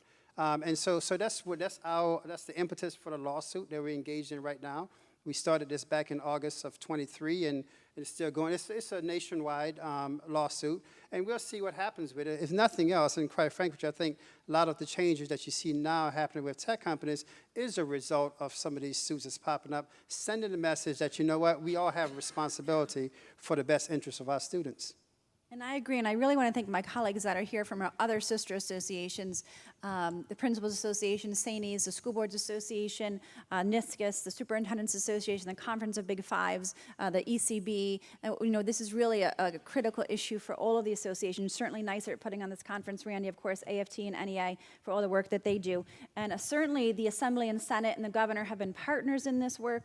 Assemblywoman Rosick, I know you and I have worked on this issue along with our education stakeholders, and certainly Melinda. We were all at that press conference in October that the governor was talking about. You have been such a tireless advocate. Your bill was fantastic. You and Senator Gianardis really led the charge in Albany on this issue. Tell us a little bit about what happened this last session, and let's give her, yes, an applaud for the Assemblywoman. You know, and also our education chairs, and you know, this ended up really being a bipartisan support and legislative package that really supported kids. Let's talk about that. So as a policymaker, as a legislator, you often get tasked with tackling these big picture, broad stroke issues. This was the first time in my entire career, really, that, and I've been doing this 11 years now, that you really felt the issues at home, and you heard real examples and real stories that brought the policy to life. This has real impact. And to what one of the other panelists was saying, social media companies are not going to do this on their own. Cell phone companies are not going to do this on their own. So we, through lawsuits or national legislation, but certainly at the state level, have to push for policies that actually impacts our kids, because they're not going to move without that. They're not going to, Instagram is not going to create these teen accounts without legislation, first in the nation in New York passing, and then being replicated in other states. They're not going to do that on their own. So that was a real big push. I think going back to your first question, if I can, the really big aha moment for me was when, Melinda and I were at a press conference with announcing the legislation in Albany, and one of the teachers got up and said, I have students who come to class and they have just been up all night doom scrolling. They are exhausted. And that for me really brought it home, right? This is not just happening in one place, one random school district. This is an epidemic. This is happening across all classrooms, and we really have to put an end to it. And I think that's why advocacy is so important. And I think Mary is still here. And Mary, your story was so powerful. And being the advocate that I am, something that you said to me, kind of said, oh, I need to follow up with that. So I was actually at the Instagram and Meta announcement in New York City with other colleagues from PTA. So, and when you said, oh, this was only going to be new accounts, I said, well, I'm going to check on that. So I texted National PTA and Meta and said, I need an answer on this right now. Is this for new teen accounts? Or so I'm going to, I don't know where you are, Mary, but I did get an answer from Instagram, and I'm going to read you the answer, and I'm going to follow up with you personally and with Instagram to make sure this is the case. So this is what Instagram just sent me, one of their senior leaders. Immediately, we started placing teens who sign up for Instagram into teen accounts, and we are in the process of notifying teens using Instagram now about the changes so we can begin moving them into teen accounts next week. Our plan is, as PTA asked, because we've been asking a lot of the social media companies for work on this for a while, is to place all teens into teen accounts within the next 60 days in the US, UK, Canada, and Australia. And then our next step, we will start placing teens from Europe into teen accounts later this year. Mary, I'm going to personally follow up with you on this to make sure that is the case in 60 days from Instagram. But I think it's advocacy like that we have to continue to hold, Nilly, as you have social media companies accountable. And this is the work that we did. So when we were in New York City at Meta offices, having these conversations with Meta and Facebook and TikTok like PTA and AFT and NICET does and other associations do, it's that accountability and the constant communication on these issues that is this two-way communication. So we will follow up with Instagram and make sure that happens in 60 days. Mary, I don't know where you are. Your story made me text Instagram. And I am gonna listen, sister. I am a mom, and I will call you, and I will make sure that happens. Okay, okay. Yeah, Randy. Actually, I'm gonna go to you next. So, quick question for you, because you're really on the national scene of us all. Tell us what's happening on the national scene for legislation and DC. What does that look like? Because this is not a New York issue. I mean, obviously, a lot of these social media companies are cited in New York City or in California, but what do we look like nationwide? Well, that's why, first off, Mary and her colleagues being in Washington yesterday was hugely impactful. And I think that Senator Schumer being in Syracuse a few days ago, and Melinda was at that press conference, and Mary was as well, kind of goading the Republicans in the House of Representatives to make sure they push COPA and COPPA was really, really important. And I just want to say that all that advocacy, I raise these things because a lot of this happens in silence. People don't see it. All that advocacy is really, really important. So there's two things that are going on nationally right now. There's actually one thing, but it's two bills, COPA and COPPA. And they're essentially, and Mary talked about it a little bit, they essentially do two things. What COSA does is COSA basically creates a duty of care, which the tech companies do not want. I mean, it does a lot of other things. Your bill was fantastic because it took on the algorithm, but COSA creates a duty of care.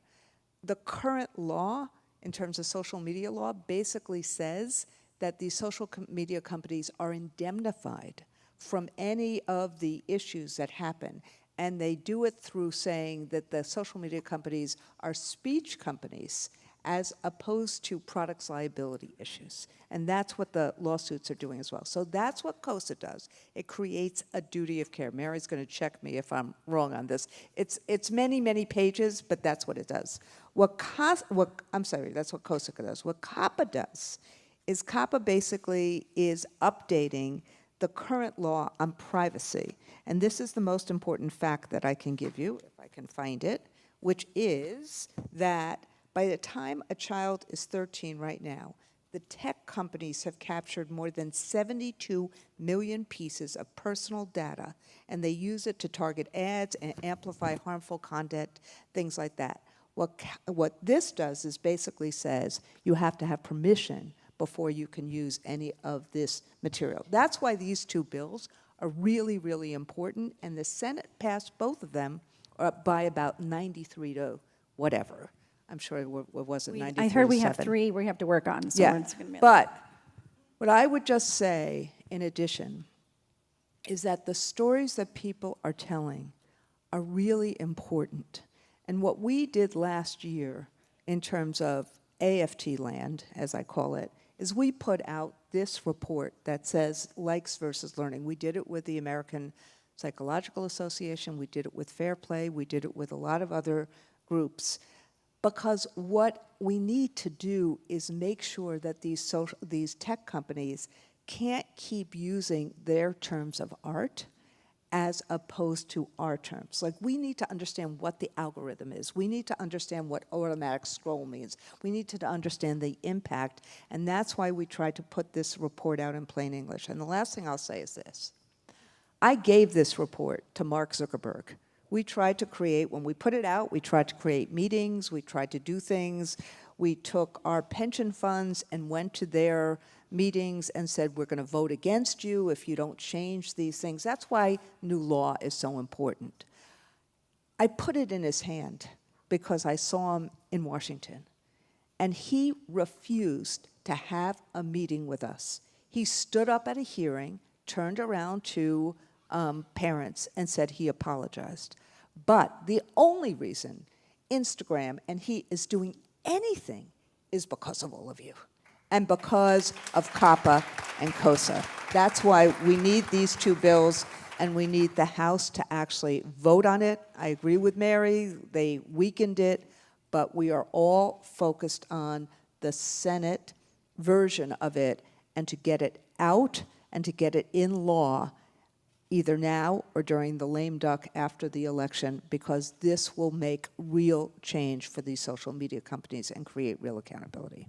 Agree. Neely, do you have thoughts on that? Just add to what Randy said is that before COSA and COPPA, if they ever pass, the actual federal law has not changed since I was 12 years old. Okay, so it's very, very clear that the landscape has drastically changed, and it is almost impossible for us to keep up with that. I actually have to run. I have a hearing on AI and protections that we need to be insisting on and regulating for our students and consumers, because that's the next step. But again, the federal law has not changed since the late 1990s, early 2000s. So that's why we really pushed for a state level law to kind of get ahead. But really, there's a lot more work to do. So we really need everyone to lean in and tell your stories and tell friends in other states as well, because this is a huge movement and a huge undertaking just to keep up with what we're at now. I can't even imagine what the landscape will be like in a year or two. Yeah, agree. And if you want to take action on COPA and COSA at this conference, and I will turn to Melinda too to talk about where their action items are, you can go to the NYSPTA website and then go to advocacy and then go to take action. The third item there is an item where you can email your members of Congress on both COPA and COSA, so please do that while you're here. And I know a member of NYSET will share where their action item is on that. But so before you leave, go to nyspta.org, go to advocacy, go to take action, and you can email your legislators on both COPA and COSA. You will get an email back from them. It will probably be a form email, but know that the more times we contact them on these critical issues, that the better. Oliver, you have a lot of students, and I know that you have been a long stalwart for, working on anti-bullying initiatives and supporting students. Back in our day, we'll date ourselves, I didn't have a cell phone. We had pagers. And bullying stopped at the school door. When you got off the bus, you were home in a safe space. And if you were being bullied, it ended at school. And now, as we know, bullying is really happening throughout the entire afternoon and evening hours online, as we've heard in the previous panel. What does that look like in your school building now that bullying really has gone digital? And how are school districts responding to that? And Nick and Jeff, I want you to think about that too. Well, a couple of things. Before I address your specific question, Kyle, I just want to something on the other side of what Randy just mentioned. So, and also I appreciate the sentiment at the end. Legislation is slow to happen, and that's the reality, right? And so let's approach it from the other side. There's an old adage, money talk, the other stuff walk. And the bottom line is from the There's children in the audience, exactly, Oliver. children in the audience, right? From the reason why I want to emphasize that point is that change happens when there's a financial implication to it. And so subsequently, again, the lawsuit side is basically saying that there could be significant financial implications if we don't get things like age verification, if we don't get things like more parental controls, if we don't stop the targeted algorithm. And so again, it's not about saying what's happening, it's about demanding what you want. And I think that even our legislation needs to make sure we're not talking about the problem, but demanding a certain solution. And so with that being said, we see it now. We see that most of the issues are, again, I don't necessarily want to quantify, a lot of the issues we see with students in school, it is issues that stem from social media, harassment, conversations, this artificial notion of who's my friend and who's not my friend, and those type things. And so a big part of that then is how do we use those opportunities as learning opportunities for our students even. And we have here at Shen, I'm pleased that we have 2 tables. When I walked in, somebody said at the Shen table. I was like, that's a beautiful thing. And many of our counselors and teachers here. And so I think a big part of that is also as adults, how do we try to put our heads in the space of kids who are, quite frank with you, not developed cognitive or otherwise, we have our experts here who could speak to that, to contend with some of the things that they're contending with in a virtual space, right? Before, kids used to have little knockdown, dragouts in parks and playground, and you kind of go to each other's house and talk it over and resolve. But nowadays, you have a knockdown, dragout with people who you have never met. And so that's a whole different set of circumstances. And so I think that's the challenge in terms of, again, the training that we have to have as educators, as counselors within our schools, and also the conversation we need to have with parents in terms of what conversations they have with their children. Because oftentimes we place the blame on kids, and I'm not saying that kids are not necessarily a part of the responsibility. However, in many cases, they don't even have the skill set to even ascertain, understand what's happening to them, and that's why we have some of the unfortunate crisis situation, much less what I call the everyday run-of-the-mill harassment, bullying things that we deal with in our schools. And so it's a complex set of circumstances that we're trying to address and not have it be so complicated to get to resolutions. I agree. And Jeff and Nick, what are your thoughts with working with students on this on a daily basis? We know the Surgeon General has warned about the issues of social media. We know there's research out there. When does the social media and cell phone really start affecting students, and what does that look like from a bullying perspective? Early. That's the best answer I got in terms of when it starts. My own children are in 2nd and 4th grade, and the principal in our 4th grade building has had to put out issues dealing with students and cell phone use and cyberbullying and choreographing when other students were going to beat up another student through messaging systems and social media in school. This is 3rd, 4th, and 5th grade building. We talk about access to education, things happening outside of school that impact their ability to be present and learn in school. But it also has an effect called cognitive blunting, our ability to take in and actually developmentally be prepared to engage and learn and evolve into these healthy adults that we want them to be. So this is just ever-present. It's stuff that our administrators deal with, so bless you all that are administrators, including our district office staff. And it's ever-changing, and we got to keep changing with it because we see more and more issues dealing with it, and we see an increase in diagnoses because of it. Jeff, thoughts? Yeah, I think going back to talking about always interacting and not communicating, this is a fundamental lack of human interaction, right? This is what happens when we don't spend time with each other personally, Christopher, and listen to each other and understand tone and look each other in the eye, right? And it requires, the AAP, the American Academy of Pediatrics, where I work, is dedicated to the health of all children. And in New York, we are an advocacy organization, and we advocated for this legislation. And you know what? New York is leading the whole country because of you guys. Really. This legislation, and my colleague Lauren Tobias is in back and works with me on this, but really, the Academy of Pediatrics is a national organization, and they are, the national organization is huge, and they're so envious of what happened here in New York.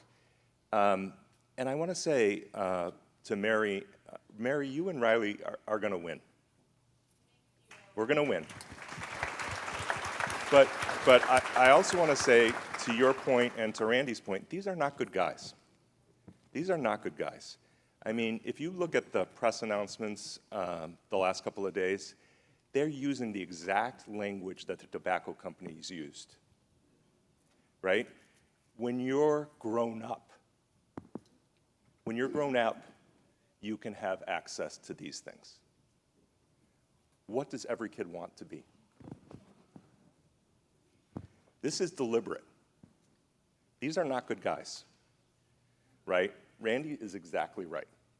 And watch the next series of announcements. They will mimic exactly what the tobacco companies did in terms of their messaging. And they will communicate with kids and make it sound like they're doing really good stuff and make the kids feel like they're being left behind and they're being treated as children who don't have a voice. They're so good at it. So, all of which is to say, thank you so much for our work together to have this legislation in New York, and we need more legislation and policy making because we have to get back to more human interaction. Agree. And Randy, do you have some final thoughts for us?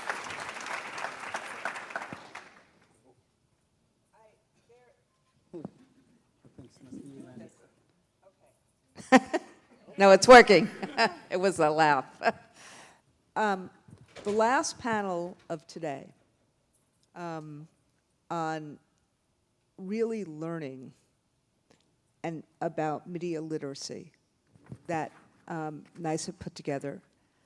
You think this panel and the panel that's about to happen on cell phones is the most important. I would argue that that last panel is the most important panel of today because part of what's going on is that the language that these tech companies use are both seductive and also competitive and in the way in which tobacco companies use, but it's not just the language. They have all the tools right now. Think about right now, whether you like or dislike Elon Musk. This is the power of the algorithm. He is in control of the algorithm. So everyone who is on Twitter will see every one of his posts anytime he puts it up there. It's not going to be taken down. You're going to see it. That's the power of the algorithm. They make these choices about who sees what when. Not any of us, not any of you. So learning, to have parents and teachers learn so that we know what our kids are seeing, we know what the disinformation is, we know what swatting is, we know these terms. that gives us a language. It's kind of like if you only speak English and you're in France and you don't understand French. We need to learn this language, and we need to actually be able to deal in the same language that the tech companies are doing. And the second piece, and that's part of the reason why they hate me so much and they hate all of us so much, is because we have to do the things that long-term hold them accountable, and that is what we're trying to do. Not just say a kid can turn on and off a control, or a parent can turn on and off a control, but as our superintendent said, to actually make sure that we change the financial incentives in a way that is aligned with what our good doctor has said here as well. How to make sure that it is aligned to the health and well-being of our children as they grow up. And agree, Randy. Oliver, last thoughts, and then we're going to transition to some table conversations. So just a quick comment, Randy, thank you for doing the work you're doing. And right now, we're in the process, myself and some colleagues, are talking about how do we develop, for lack of a better word, a primer for parents to inform them of the language that you just mentioned. I know what my colleagues just went through in Bethlehem, and we put out comments about swatting, and people are like, what is swatting? And all of a sudden, we having debates about things, we're fighting each other about things that we don't have control of. And until we collectively, society, community, parents, understand the terminology that's being used, then we can quite frankly, defend it. Then we can have conversation with our kids. And so I'm sharing this out because I'm going to be talking to some of my colleagues about it to say, how do we start to get information that we put in the hands of parents, so when you're having a conversation with your child, you are in fact smarter than the average fifth grader. And that's a big piece of it, because right now we don't control the narrative, and we're simply reacting to the narrative. And so I'm just saying, stay tuned. I think certainly NICET as an organization should be thinking about that. How do you put that in the hands of teachers so they understand what are the things that kids are talking about, so you can, quite frankly, intervene or have those conversations or redirect it otherwise, right? So that's where it comes. That's where they have the control. They control the dialogue, and we're going to hit them in the pockets, hit them with legislation, and now we have to hit them with knowledge in terms of our ability to communicate accordingly. I agree, Oliver, and I'll leave you with this last thought. If you look around this room, 2.6 million school children are relying on you. And I see Michael Mulgrew, my colleague from New York City, his 1 million children are relying on us. And our 1.6 million children from around the rest of the state are relying on us. And each and every child in this state has a dream, and their parents and caregivers have a dream for them. And 60% of them are in some level of food insecurity, and 200,000 of them are homeless, and 23% of them have a disability. They are relying on us. So when this work gets hard, and it does every day, and when it gets challenging, and it does every day, you remember those 2.6 million beautiful faces, because they're relying on us to be dream makers. They're relying on our educators and our parent-teacher associations and organizations, and our classroom teachers, and our mental health professionals, and our community members, and our first responders, and all of the partners that make a school building a community, and that's what we are. So please don't ever give up. Thank you for what you do. I am making an executive decision from the podium as a former NICET employee right now on timing.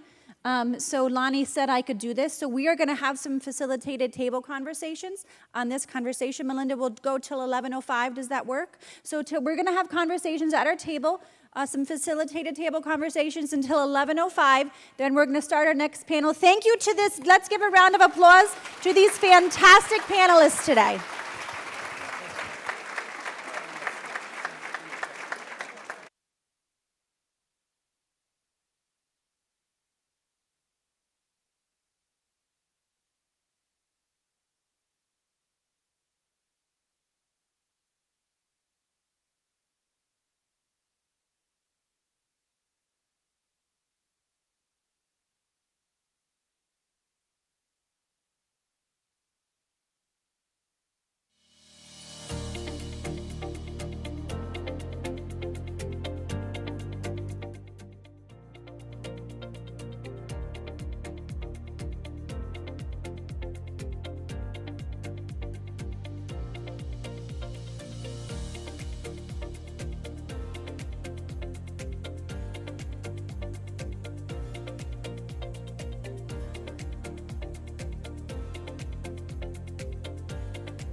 Should we?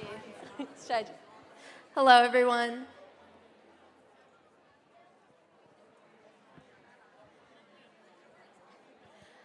If everyone could please find their seats, we're going to get started with our next panel. Everyone, sit down now. It's class time. Miss Rocco, please sit down.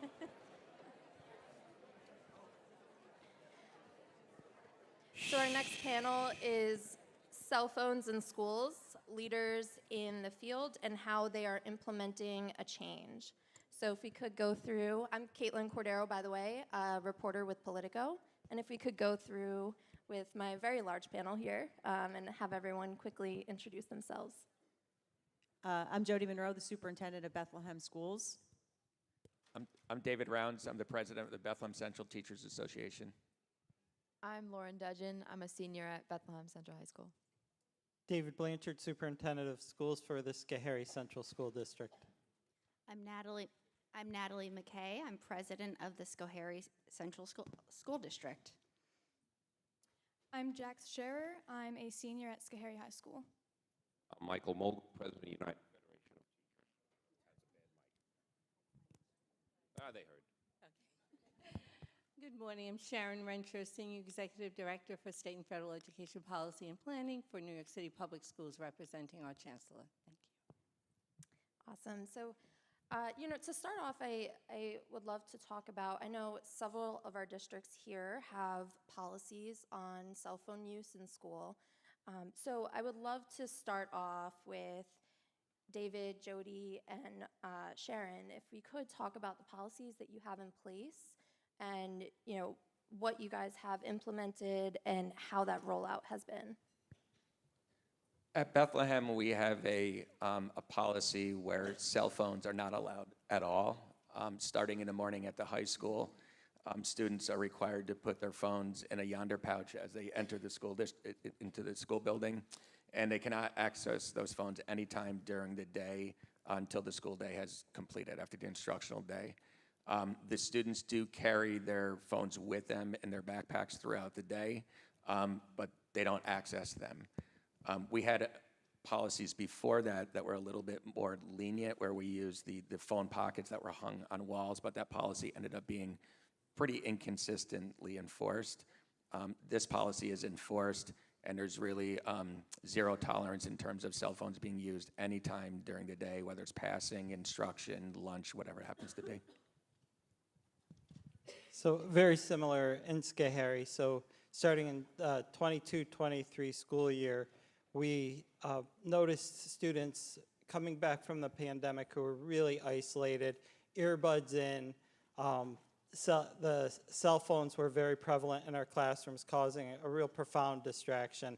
So our shared decision-making team at the secondary level really pushed an initiative for us to start to look at an approach, because much like every school district, we had a ban on cell phones in classrooms. We didn't allow cell phones in classrooms, but we also had, for 9 periods a day, 5 days a week, 180 days a school year, teachers wrestling with students over cell phones in classrooms and taking their earbuds out, paying attention.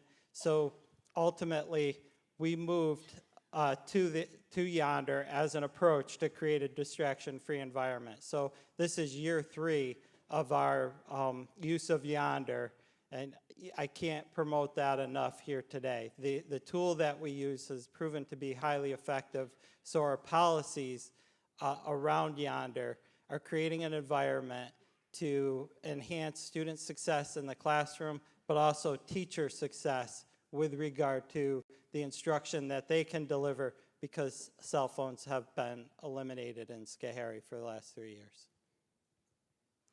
In New York City, we actually are taking a slightly different approach as we are really studying the impact of the various ways that our schools are addressing this. We don't have a citywide policy for cell phone ban at this current time, but we have over 350 schools who already have local policies for limiting the use of cell phones during the school day. And this school year, we'll have an additional 500 schools that actually will have those policies in place. But we've asked all of our schools locally with their school leadership teams, with their school communities, to come up with a solution for reducing or eliminating the use of cell phones during the school day, while we are also working with our Department of Health to really evaluate the policies that schools have had in place and the impact on students, on learning, and students' mental health.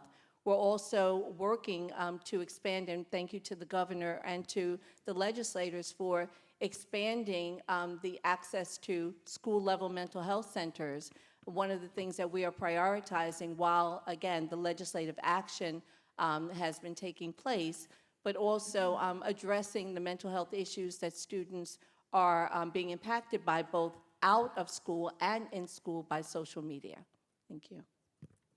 And I wanted to ask you, Jody, I know that this recently Bethlehem has had issues with threats in schools, and I know that's a big concern for a lot of parents of situations like this, of not being able to reach their students and not to be able to communicate with them.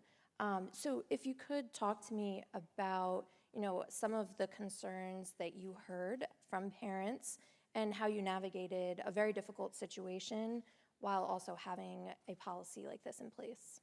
Sure.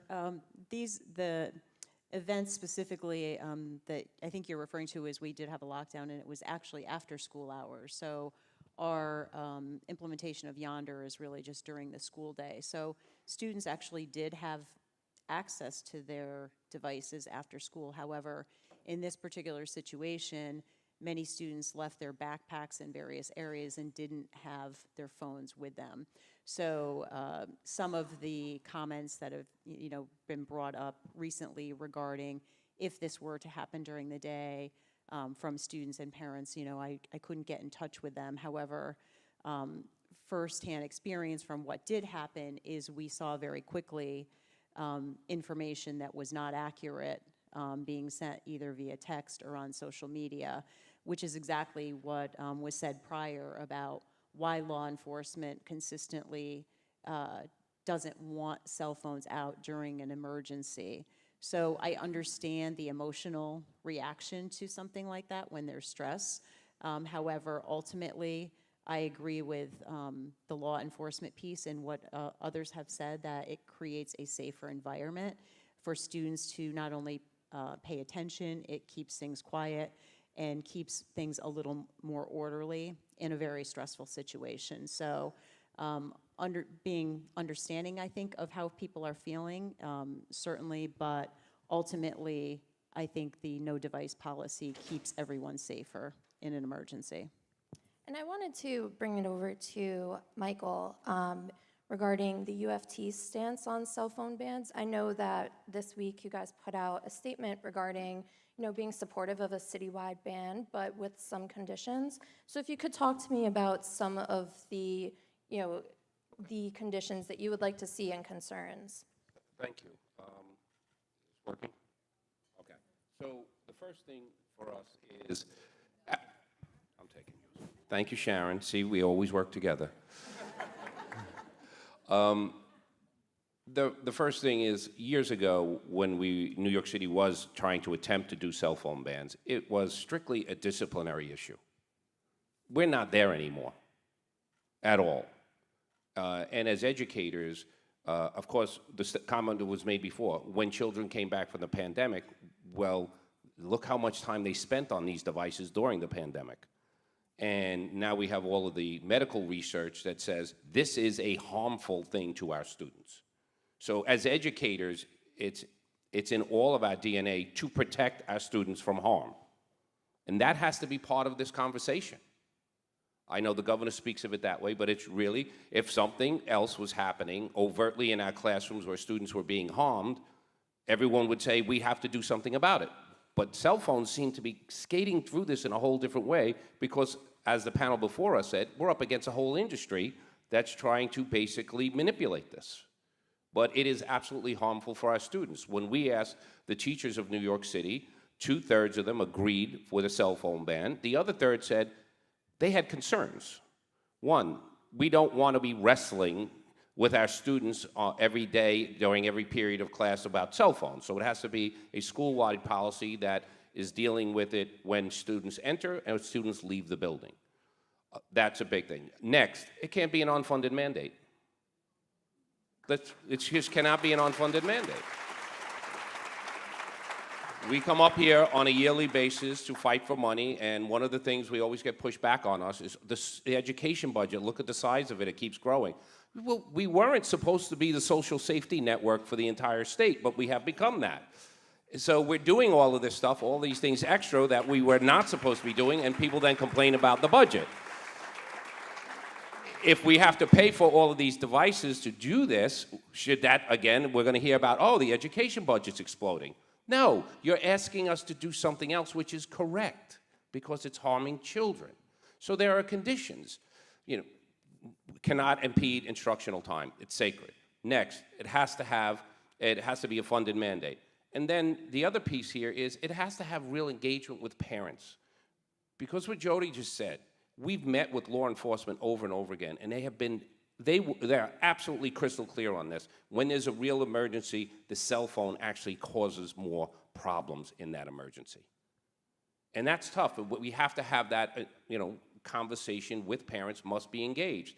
And there should be things that are set up. I mean, before cell phones, does anyone remember before cell phones? If there was an emergency, there was a way to contact the school or the school to contact you. Okay? This was done before there was these things called cell phones. So I'm sure people can figure that out.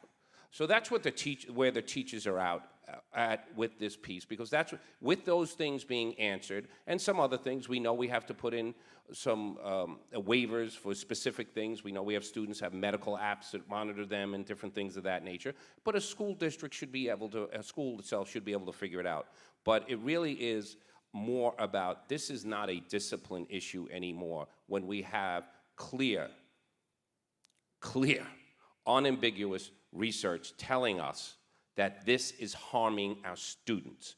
Outside of the school, that's a parent choice, I get that, but for us as educators, I'm sorry, that's what we're here to, we are here to educate, but we also will always take care of our children and safety. And so we have to start looking at this for what it really is. This is something that is dangerous and harmful.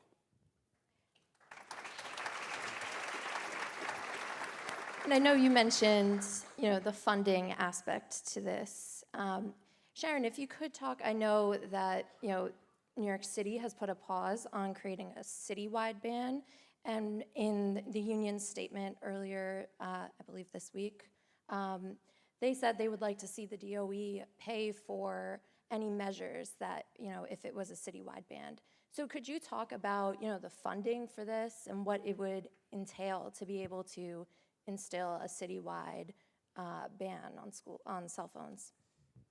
So I can't speak about specific numbers, but I will tell you that I agree with Michael wholeheartedly that currently it's an unfunded mandate. And so if you're asking us about how much or whether we would be able to pay for it at this point, right now we don't have the resources. We would look for the resources to support, as Michael has indicated. I will tell you that you have heard our chancellor speak about, consistent with what Michael has said, that we've heard from students, from parents, from teachers, from community members, and certainly what the research tells us about the danger of cell phone use and the impact that it's having on our student learning, our student engagement, and our student mental health clearly. I mean, we've been speaking about this all morning, but if we're speaking about the funding, that was your question specifically, no, we don't have the funding currently, but we would look to the legislators to consider how we receive the funding to support this initiative. And I'd like to bring it to our Bethlehem and Schoharie superintendents to discuss how you guys were able to fund these policies and kind of how you rolled them out. In our planning, we just made it part of our budget process, and that was an addition that our Board of Education supported, and ultimately our community supported with the budget vote. In Schoharie, back when we implemented, there was some grant funding that we initially used, but then we rolled it into our general fund. And as far as I'm concerned, the price we pay for this program is worth, it's I shouldn't say this with Yonder reps in the room, it's worth way more money than you can imagine because of the effectiveness of it. Don't change your pricing structure. But it's been amazing for Schoharie, so it's well worth, there's so much value to this. And I could talk about it all day long if we had all day. And I'd like to bring it to the teachers on the stage to talk about the enforcement aspect of this and what it looks like in the classrooms. For me as a teacher, there's absolutely no enforcement. I have to do it all. The reality is the system that the administration set up and through our support staff, I don't see the phones at all day long. And that's not an exaggeration. From the time they enter my classroom until the time they leave the school building, I have not seen a phone in the hallway or in my classroom in well over a year. And you don't realize the impact the phones have had until you don't have them anymore, because it crept in there slowly. It wasn't like they just showed up one day. It was just a slow creep, and you kind of got used to the new normal, and you didn't realize how abnormal it was until they were gone. And Jody will attest, as the president of the union, I gave her 100 reasons why she shouldn't have done this policy and supported it, and I'm so happy that I was wrong. I was 100% wrong. It wasn't as hard to implement as we thought it was going to be. The enforcement has been outstanding, and the best part of it is the kids have changed in terms of, like, the first day I realized the policy was making difference is when I heard like a ruckus in the hallway. And my natural reaction as a teacher, oh my God, there's a problem in the hallway. So I ran out to the hall, and the ruckus was kids laughing really hard. And that was unusual, and that shouldn't be unusual, but that's exactly what I responded to. That was around October of the first year that the ban went in place, and I started paying attention to it, and I noticed like how much louder the kids were in the hall in the best of ways, and I started to notice how much they were willing to have a conversation with me as a teacher before and after class, because when we had the wall things, they would hold onto their phones until the very last second, and then the bell would ring, and then they'd run to the corner and put them in. But when they don't have them all day long, they're more naturally, they were willing to engage us in conversation before the bell, after the bell. They didn't have their heads down looking at the desk. They were talking to each other. They were laughing.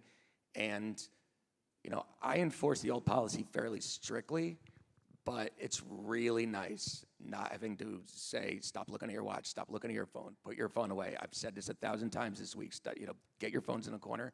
I don't have to worry about any of that at all. Natalie. I agree with what Dave said. I don't see phones in my classroom. There's been a couple times where students have brought out phones, but we have such a great system within Schoharie that it's a simple, our school policy, you're going to the office with your phone, I call the office, the phone gets dropped off. That's the end of it. It's not a big deal. There's no drama, which is very, very nice. I have gained instructional minutes back in my classroom. We have 40-minute classes. I've gained 10% of that back. That's huge. I don't have to be the phone police. I don't have to say, put it away. Now's the time. The first noticing that I had was very similar to Dave's, where I went into the cafeteria and kids weren't on their phones. They were talking to one another. And it was wonderful to see. We actually implemented within our district a foosball table and some other things so that kids could interact again, and that really did help them. Then it crept into my classroom, where my kids started talking to one another. They started talking over me, and that was new because I wasn't used to that, right? I was like, whoa, this is happening. But they definitely have engaged with one another socially. And more importantly, I think they've learned what technology, at least during the academic day. I can't say what happens at home, this isn't a panacea for everything. But during the academic day, what I've noticed is they're beginning to learn what technology helps them and what technology hinders them. Our kids in our school know that, okay, it's okay to be on my laptop. I get that. I can access those apps and those things, and that's gonna really help me. But not having my phone really helps me not be cyberbullied in the hallway. It really helps me kind of regulate a little bit when I'm going to text somebody, because it's a lot, let's all be honest, right? It's a lot easier to text somebody and have those texting muscles than it is to say it to somebody's face.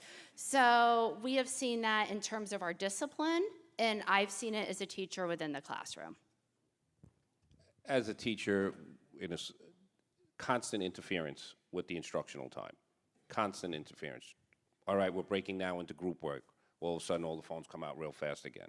All of these things that are happening that are clearly impeding a child's learning because they're more concerned with that, with the phone, with the texting, with everything else, versus what we're here to do, which is the instructional time.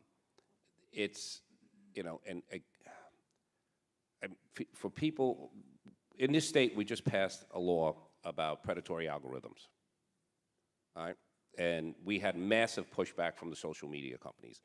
We read their documents, and they talk about how they are specifically designing them to make them addictive because, and they're unabashed, no shame at all, because they said their job is to keep people on the device. So whatever they have to do to manipulate to keep people on the device, they're going to do it because that's their job and their revenue is based upon it. And then at the same time, when we meet with them, they're like, yeah, but everybody has their own choice. I said, you're designing something to be psychologically addictive. Every other industry, we regulate that type of thing if it's addictive. So the fact that they think it's okay, that's the problem with why it is. So when you're telling a child in a classroom, put your phone away. I told you put your phone away. You're wasting your instructional time, but you're also going up against a powerful entity that is really designed for them to want to fight to be on that phone. And that's why we support doing a ban as long as the conditions are met. And it's every teacher could tell you about that if they're in a place right now. We have, as Sharon said, there's hundreds of schools in New York City right now who have bans. Some of them are doing it well, and some of them are failing at it because it's not a clear plan. It's not where the parents were engaged correctly, and it's not where the students weren't engaged, and then it falls apart. So if we're going to do this, moving forward in that way is something we would then support. And I want to bring it to the students that we have on the stage. We have Lauren and Jax. And I know we're talking a lot about the impact that this has on students and on children. So I want to hear your thoughts about, you know, the change that you guys saw when you had these policies put in place at your schools. Yeah, so the past 3 years at high school, the first year I was there, we didn't really have any policy. And then my sophomore year, we had the phone sleeves, and those weren't really well enforced, but there was still kind of a little transition between the two. And then my junior year was when we started with the Yonder pouches, and all my sophomore year with the conversation, everybody was against it. All of the students were against it. Nobody wanted them. We were also we did not want our phones locked up. We did not want them taken away from us, but I think as soon as that hard transition period, within like the first 2 months, there was such a difference. I really made more connections with my classmates. I started saying hi to people in the hallways. I didn't have earbuds in when I was walking in the hallways. I wasn't texting people throughout the day. I was just making conversation with my classmates. I made more bonds. I definitely think there's been such a huge change to it and a really positive effect. So for me, in between my sophomore and junior year, I moved to Schoharie, and I had come from a school where there was virtually unrestricted access to phones. Kids were literally door dashing Taco Bell to their calculus class.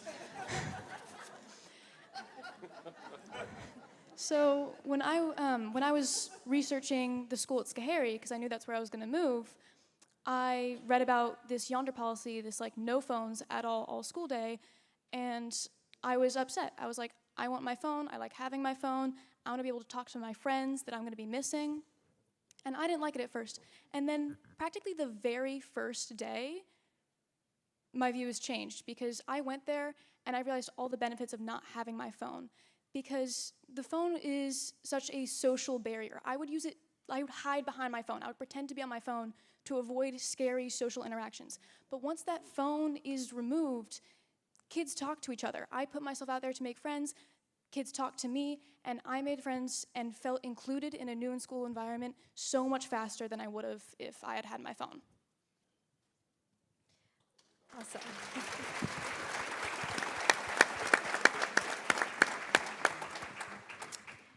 And I wanted to talk about, regarding, I know Governor Hochul was here earlier today and talking about doing a statewide ban and, what that would look like. So I'd love to get your perspectives on, what it should look like if there was a statewide ban, and whether that should be, local control, or if there should be a policy that goes across the board. So I'll start with you, Jody. Not sure I want to be the first to answer that. I obviously, I think that no devices in school has been very positive for Bethlehem. So I think that we did, as you heard, we tried the sleeves. It was not all that successful. So having them have no devices during the school day, I think, is very important. It's a huge difference for kids, and there's this whole social environment. With that said, I understand that every school community might be different, and I think that there has to be some flexibility for schools to make some of those decisions on their own and what will work for them.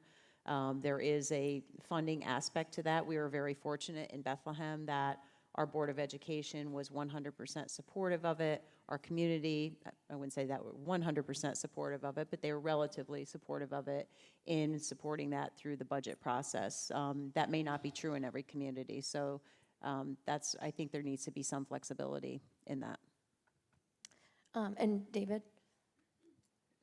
So this is tough for me because I believe in local control in our school systems and how important it is to control things at a local level, because we know and understand our school districts best. That said, we all know that cell phones in class doesn't work. We all know there's a tool that we can use to get it to stop. And I have it right behind me. It's right here. We've seen it effective. Bethlehem visited Schoharie. They saw a changed environment, and they implemented the approach. I've been advocating for an approach like this for 3 years. I've talked to multiple school boards. Just 2 weeks ago, I was in Schenectady. I did a public forum for Waterville in the Utica area. I've spoken to multiple school boards, but I only see about a third of the schools that have come to visit Schoharie since we've implemented actually go to an approach that's effective. And that said, we all know what the approach could be. It's just really hard because you're fighting social norms, you're fighting parents, and you're fighting a lack of understanding. The amount of, what I want people to understand is the amount of thank yous that I've gotten in the last 3 years because we've gone to this approach. So parents, once we implemented, we're thankful for this. Our teachers, profoundly thankful for this. And if you think going back 3 years ago when we implemented Yonder, that was brave. It was scary. But we said as a school board, as a school administration, and our school district, our teachers said this is a hill to die on. We saw it in Massachusetts. We visited a school that just implemented. We came back. The transformation there was unbelievable. And we've been trying to sell this approach ever since because it's good for kids, it's good for parents, and it has an effect outside of the school. So this isn't just teaching kids to stay off their phones in school. So our distraction-free environment approach in Schoharie has taught kids to be more distraction-free when they have their phones. They're learning skills that they need in life, and it's profoundly important that we move forward with such initiatives. And I'd like to pass it to you, Sharon. I know New York City is, a huge, huge district. And Michael said that some of the teachers in the survey that they did found that some of the bans that you guys have in place have not been effective. So, what is the city considering, and is it considering a, blanket policy or, something different? Sure. So just to be clear, we strongly believe in limiting the use of cell phones during the school day. We have paused on a citywide ban while we are engaging in an evaluation of best practice, right? As Michael said, in some of our schools, they're implementing it very, very well and have been doing so for the last couple of years. We anticipate, and we've asked all of our schools to work with their school communities, and I think key is buy-in, right? As our students have indicated, if our students are experiencing, if first and foremost, if they're part of the conversation, if our students, our parents, and our school leaders, our teachers are all engaged in the conversation, they're understanding, as we all understand, the impact, the negative impact of cell phone use in schools. And if they're making decisions as a school community that are really making decisions about the how, right? What is the best way in this school to implement the policy? I think we will get there as a system to a citywide policy that is in support of limiting cell phone policy, but a cell phone use in schools. But again, we're taking the pause so that we can understand where it's working best, where we can learn from where it's working and where it's not working. And we can encourage and support individual schools working with their stakeholders to come up with the best way to implement a cell phone ban locally. But yes, we are in full support of it, but it's going to just take us a little time working with our partners to get to best practice. What you're asking is a political question. Okay? This is statewide versus local control. It's a straight up political question. And it's a scary question because you've heard the people who've gone through this. That first push was rough, and it's tough. But as an educator, and there's a whole bunch of us here, our job is to help children learn. Our job is to nurture them so they can grow, and our job is to protect them.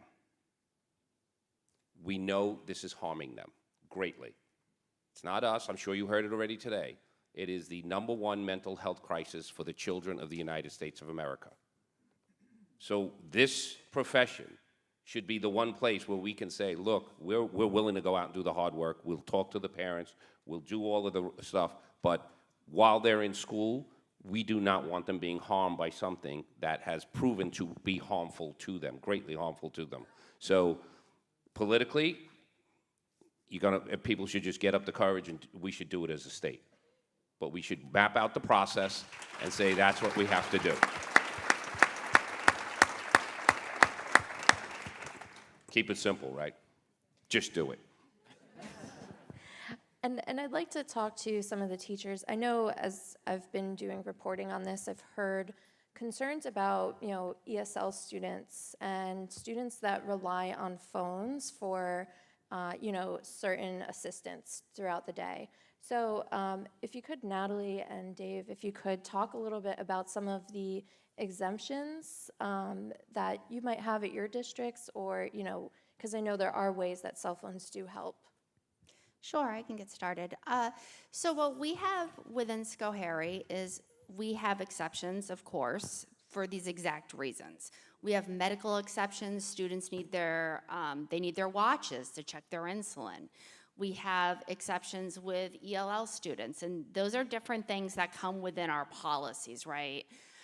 As technology progresses, our policies have not. And same with the cell phones. When we talk about doing these disconnected and these cell phone bans, we need to make sure that our policies within those are cohesive to our real issues. So absolutely, there are medical exceptions, there are ELL exceptions to within our policies as well. Yep. Most of our exemptions are related to health issues, similar to what Natalie was describing. In terms of ELL, all of our students are assigned a computer when they enter the high school. Any of the technologies that they would use on one of their personal devices, they have that same access to much of those technologies through their Chromebooks, which are much more regulated and monitored and controlled. And so to the best of my knowledge, we have very minimal exemptions based on those type of issues. One of the biggest bits of opposition we received was a lot of parents who have children with anxiety claimed that their child texting them during the day reassured their child and made the situation better. I'm a parent of 4. I appreciate that parental perspective, but on the other side of that equation, in the classroom, before we had this ban, the children who were constantly texting their parents with anxiety, it was making the situation worse, not better, because they were ruminating on that feeling all day long. I'm not a huge data guy. I have been in a classroom for 30 years. I know what I see. The level of anxiety has dropped since we put the ban in place. And in today's time, that's really hard to say that. The biggest bit about anxiety the students often had was the fear of missing out. And once the students realized that nobody else that they were friends with had access to their phones, they realized they weren't missing out anything anymore. And I think that was a huge shift in their own psychology. In addition to that, you could just see that the kids, without realizing it, needed a break from technology, and that was provided for them. Again, it's anecdotal observation, but I know what I see every single day, and I absolutely observed a drop in the level of anxiety in the students. And I'd like to bring it back to the superintendents. For other administrators that might be here and considering putting in a policy in their schools, what advice do you have for them? Really, you just have to move ahead with it. I think that it is, initially, you're going to get some pushback. I think one of the things that, students will experience is initially they're going to say, we don't want this. And I think we did have assemblies with all of the grade level students to talk about the reason why, to help them better understand it, even if they didn't like it. Trying to give them some rationale as to why this was happening, in the same communication with parents. So I think you just have to, once you decide that, the Board of Education, your Board of Education hopefully is in support of that, you just have to be able to move ahead and expect that you're going to get some pushback, have clear policies in place, and really just staying with the enforcement.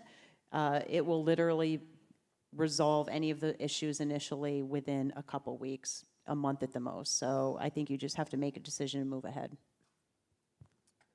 So I would say, come visit Schoharie. You're going to see in action what it looks like, and you're gonna go back to your district and go, we have to do this. Now, thinking back to 3 years ago when we implemented, the data that I was sharing with parents wasn't as robust. The public forums that we had initially to try to onboard our school community, I did not have nearly the information that we have now to know how dangerous social media is for our students. Now we know this. When you come see it in action, go to Bethlehem. It's transformational, but you got to rip the Band-Aid off somehow, some way, and it's going to be that initial ouch, and then after that, you're going to be like, whoa, how did we not do this sooner? Sharon, did you want to chime in on this one? Only to say that I think certainly with the school districts who have implemented it district-wide, I think it's been just a little bit easier for you to have a policy that applies across your district. I think for us, because of our size, I think we need to be just a little bit more differentiated in giving school communities the opportunity to decide the how, right? We agree for the need for limiting cell phone use during the school day. I think what we're leaning into is, again, making sure that we can educate our school communities around best practices for doing this well, and then offering them some options to individualize the how with their school communities. But again, this is something that we are in support of, we want to get to, and we could probably learn from the districts who are implementing it school-wide in terms of your approach, and again, pulling off that Band-Aid and how that has worked for your school communities. So. And I also wanted to ask about I know there's concerns about equity and potential disciplinary action when you have these plans in place, and ensuring that, one group of students is not being, disciplined or because of cell phone use or because of these policies. If you could talk about, those concerns and how you've been able to address those. Basically the practice we put in place to initially in regards to enforcement, and still have it in place, although this year it's been very minimal, when we implemented the policy, essentially if any student was taking their phones out or devices out during the day, the consequence was essentially a conversation with them, a phone call home to the parents, and then for the next month they had to drop all their devices off in the main office every morning for 30 days, so that was a deterrent, we hope. We didn't use a suspension for those students, and I think that worked really well. It was more about educating them as to why this is important, and again, this year is our second year, so we really have not had many issues with that. If I got to add a comment about the discipline, as another reason to implement a ban. Don't quote me on the exact number, but at a faculty meeting at the end of last school year, I believe one of our assistant principals said that the number of referrals written had dropped by something like 60%. And that was because the majority of the referrals were related to cell phone-based issues. Because they weren't constantly chasing cell phone issues down last year, our assistant principals had 500 attendance meetings last year with students who had chronic attendance problems. They were able to meet with students and their families. They would have never had the opportunity to do that in the past if they were constantly dealing with the cell phone problems. In my mind, that you can't promote equity more than having those face-to-face conversations about attendance and being in school so that the kids can receive the services that we provide for them. Since we implemented a distraction-free school environment, we've seen our discipline referrals go down every single year drastically. The one thing I would say is we do implement a 3:30 to 5:30 after-school detention, which is one of your consequences. Perhaps that's maybe your third referral in. But when everybody gets their phones back, if you're in a 3:30 to 5:30 detention, you don't have your phones at the time when everybody else has their phones. Natalie referenced what we did with our approach. So we took an approach where we were going to make school fun and engaging, more child-centered. So she referenced a foosball air hockey table. We did some pinball games in our cafeteria. We implemented a lot of clubs. We enhanced our secondary intramural program, so intramural athletics at the junior, senior high level, and outdoor adventure club, gaming clubs. Lots of opportunities for kids to engage with each other beyond having to be on their cell phones. But that 3:30 to 5:30 consequence, you can't have your phone and everybody else then does have their phone, is probably one of the best deterrents. Yeah.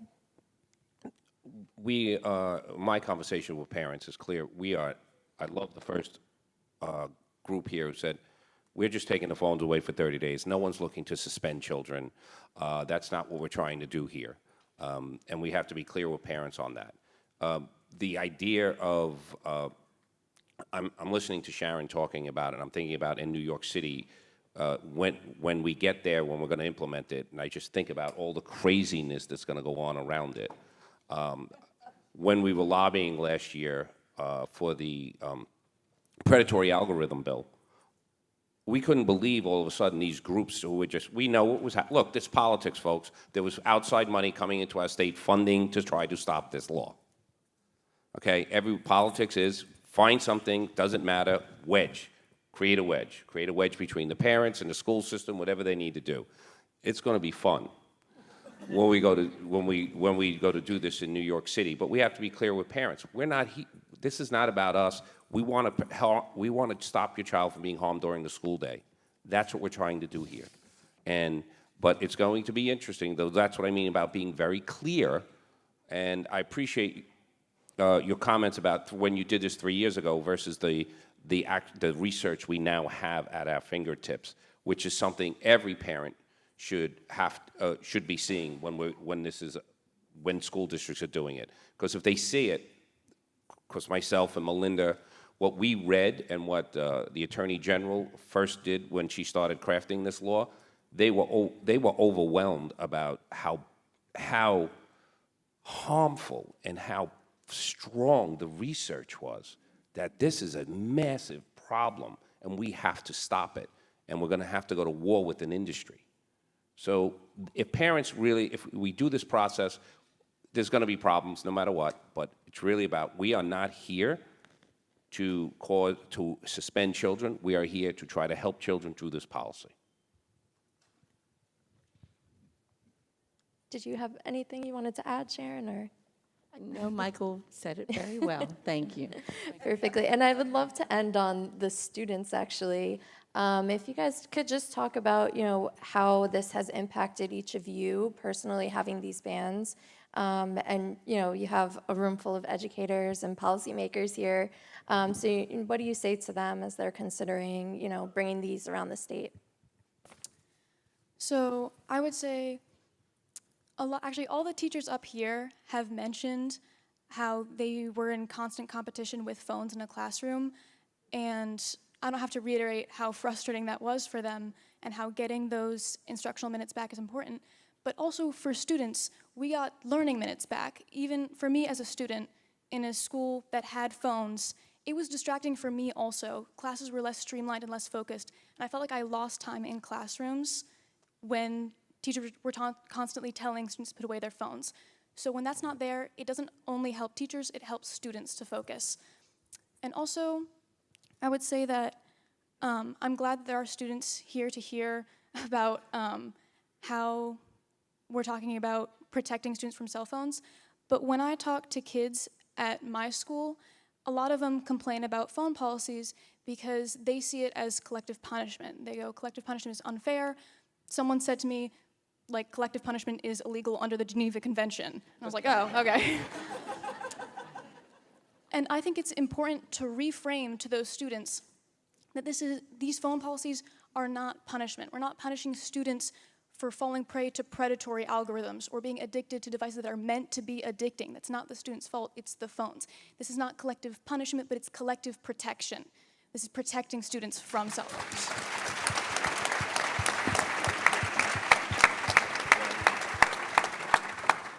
I 100% agree, very well spoken. I'll definitely say that it was an incredible change socially for me. I think that I'm not afraid to go and have conversations with my teachers anymore. I made bonds with my librarian. I talked to, I'm close with the supervisor of the math department. I made a lot of connections because I'm not hiding behind a screen, and a lot of people were afraid of it at first because we're so addicted to these things, but it's giving us a break. I am not attached to this thing 24 hours a day. I have that 6 to 8 hour break that I just don't have my phone with me. I'm not thinking about it. I don't miss it. And I'm focused on learning, and I'm focused on my friends at school that I can just talk to with no phones in between us.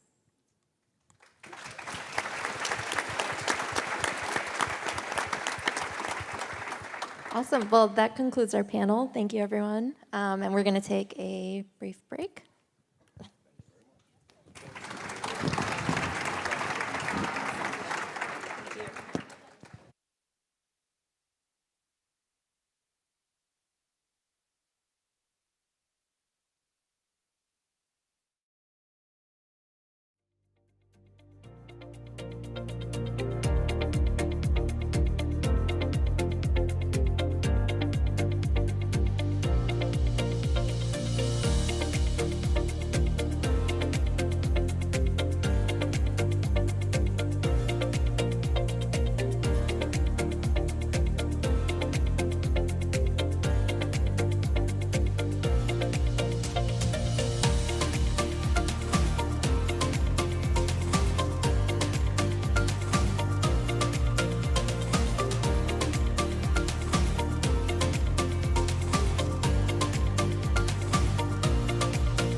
Students from Albany High, please make your way to your bus.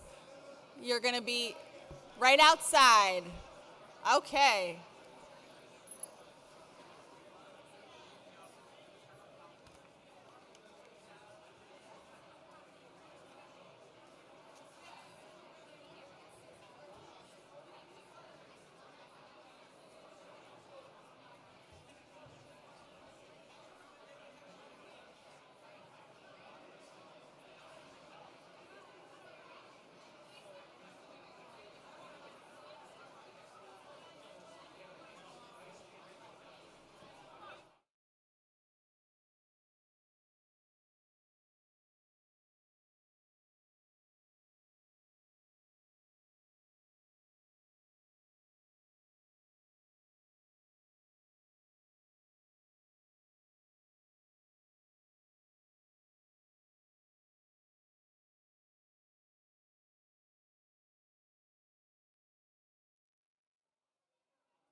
If everybody could please make their way back to their table, we're going to get started on our next section.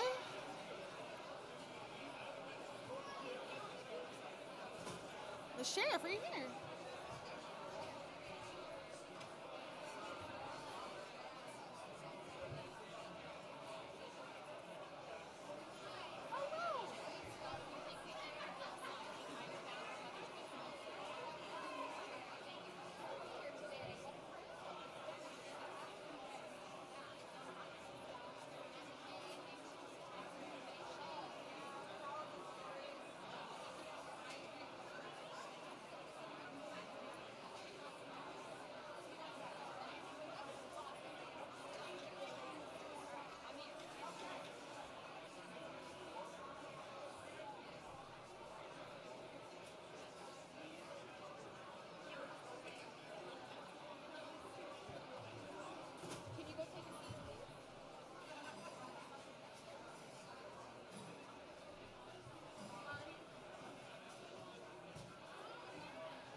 All right, we are going to move into our next segment. I hope everybody had a nice lunch. So, our next speaker is here to talk about the impact of cell phones on school safety, which is an issue that comes up quite a bit when we talk about the idea or the concept of restrictions on cell phones in our schools. One of the most common questions I get is, but how will I reach my child in an emergency? And as a parent, I can relate to that concern, especially as a parent who regularly sees in the news tragedies like we just saw only a few short weeks ago in Georgia. And so I thought it was really important today that we hear from some experts in law enforcement. And we are really excited today to bring to the stage for some expert advice Albany County's own Sheriff Craig Apple.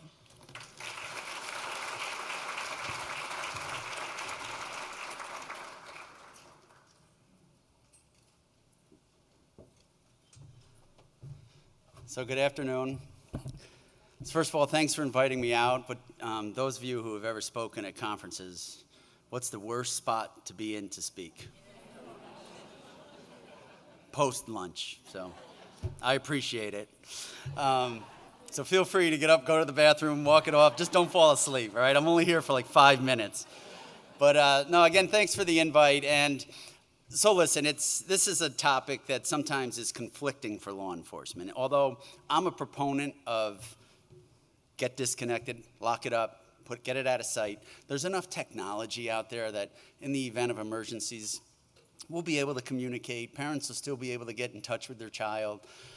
But what happens a lot of times is that when you have something horrific that occurs, or maybe not even so much a horrific, but alarming, one of the biggest issues with having the cell phones in the classroom, the kids are all hitting 911.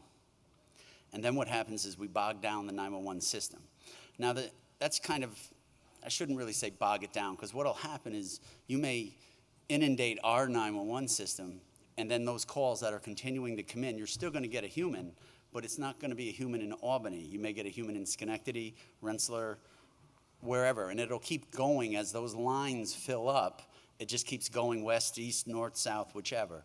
So that's one of the biggest problems that we run into when you have the phones in the schools and in the classrooms. One of the other issues, though, that is concerning for us is just that social disconnect. Kids are always on the phone. They're not listening to the teachers. They're not listening to friends. There's no situational awareness.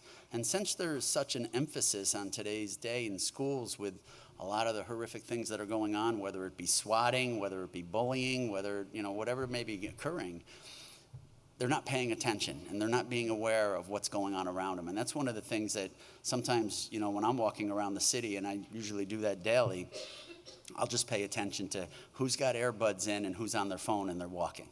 They're not paying attention to cars. They're not paying attention to potential robbers or thieves on the corner looking to grab your purse or your wallet or whatever the case may be. And that's what I see all over the country, not just here. Everybody is on the phone. Their face is buried in. And there's a disconnect there. There's a situational awareness issue that I'm very concerned about. Where I say I get conflicted is the fact that in Albany County, and I know you guys are from all over the state, but I can only speak about here, we have video texting to 911.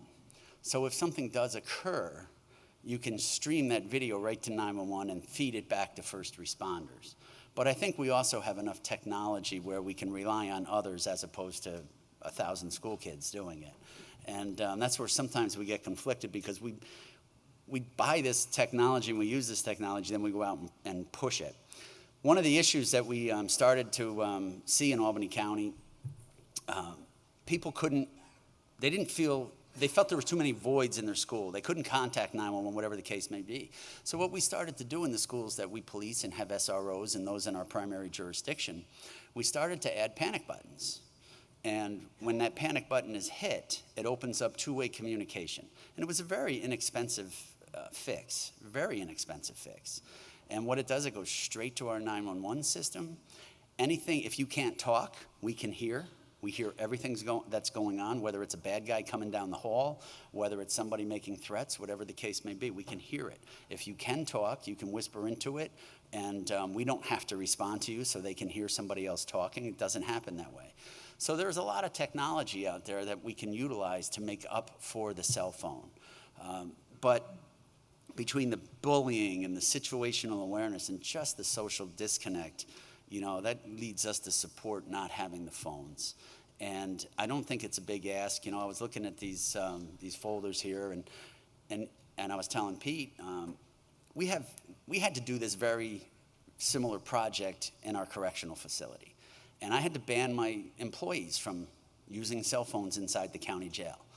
And I think a lot of county jails have done that, whether it's a matter of videoing, whether it's just a film or you're live streaming, whatever the case may be, or sometimes officers would let inmates use phones for illicit purposes, things of that nature. So we had to ban the phones. Plus, the officer would be sitting at his desk on the phone watching a video, and we're missing what's going on behind you with the 50 prisoners.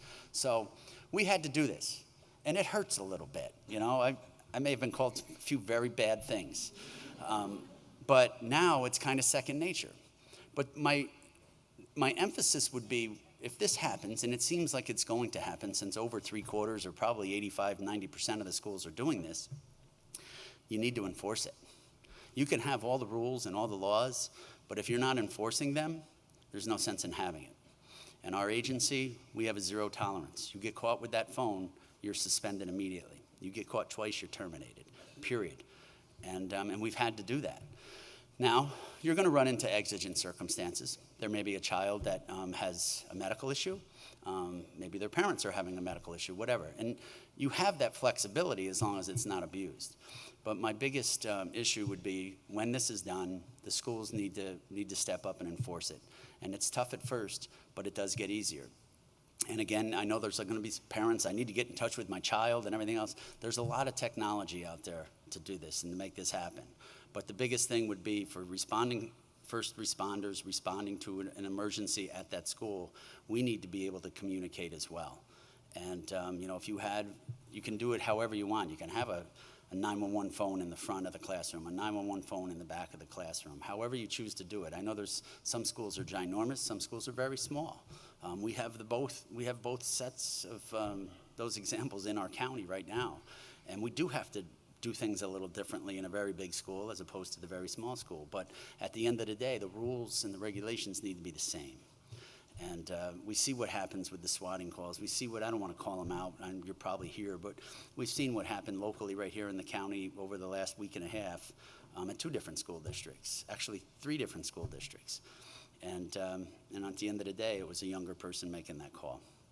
So, and then all the other kids can see it and monitor it and everything else. So we're a proponent of lock it up. It's pretty easy, it's pretty simple. I am concerned though, how do you get this out if you forget to unlock it in school? So I pray for the day when I can lock my phone up and not have to answer it, sooner or later. But that's it. I'm short and sweet tonight, folks. Thanks for the invitation. But again, there's some serious issues that we support locking this phone up. I think at the end of the day, it's going to make our schools safer. It's going to make some of our children safer. It's going to make our children less vulnerable to some of the bullying that goes on in our schools. And so I'm glad to be here. Thank you so much. Everybody get home safe.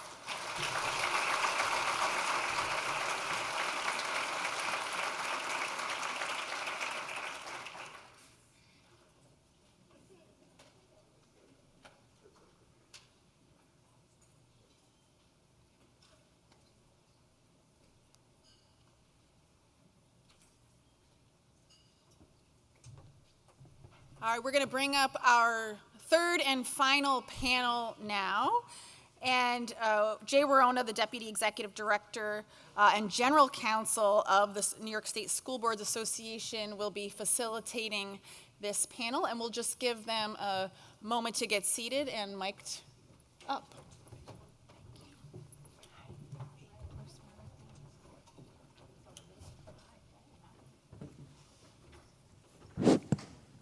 Test. So, hi, everybody. That's your cue. Hi. Okay, welcome back. As Melinda indicated, I'm Jay Warona. I serve as Deputy Executive Director and General Counsel of the New York State School Boards Association. I'm joined by my President, Sandy Rufo, my Executive Director, Bob Schneider. We couldn't be more proud and pleased to be here. Melinda, we thank you for your leadership. Let's hear it from Melinda in convening all of us together. We all know, and everyone in this room knows, that this is an issue we have to get right. Failure is not an option. So what we're all trying to figure out is what is the best way to get that right. And what we've heard this morning, let's just to review, and then I'm going to introduce this great panel, and we're going to have a great conversation. But throughout the day, we heard multiple school districts that individually indicated to you that they had decided that it was appropriate to ban student cell phone usage during the school day. And we've heard testimony from many of these individuals, and you all were part of this audience, so I'm just reviewing what you've already heard, that there were many positive benefits that served as the outcome of this decision for each of these districts. And so moving forward, as the last panel was talking about, the question, I suppose, is whether cell phone bans should remain an individual decision of school districts, as it is presently, or whether the state should come up with a uniform policy for all 700 districts. And as Michael Mulgrove said before, and he's so right, this is a political decision. And whatever we decide to do with that, what we're going to talk about on this panel is not more important, even though Randy Weingarten indicated before that this is the most important panel, and we appreciate her saying that. But we really want to talk about what constitutes digital literacy. Because at the end of the day, folks, I don't know if you got the memo, This nation is politically divided. Did you guys get that memo? And you know how people talk at each other? We don't talk with each other anymore.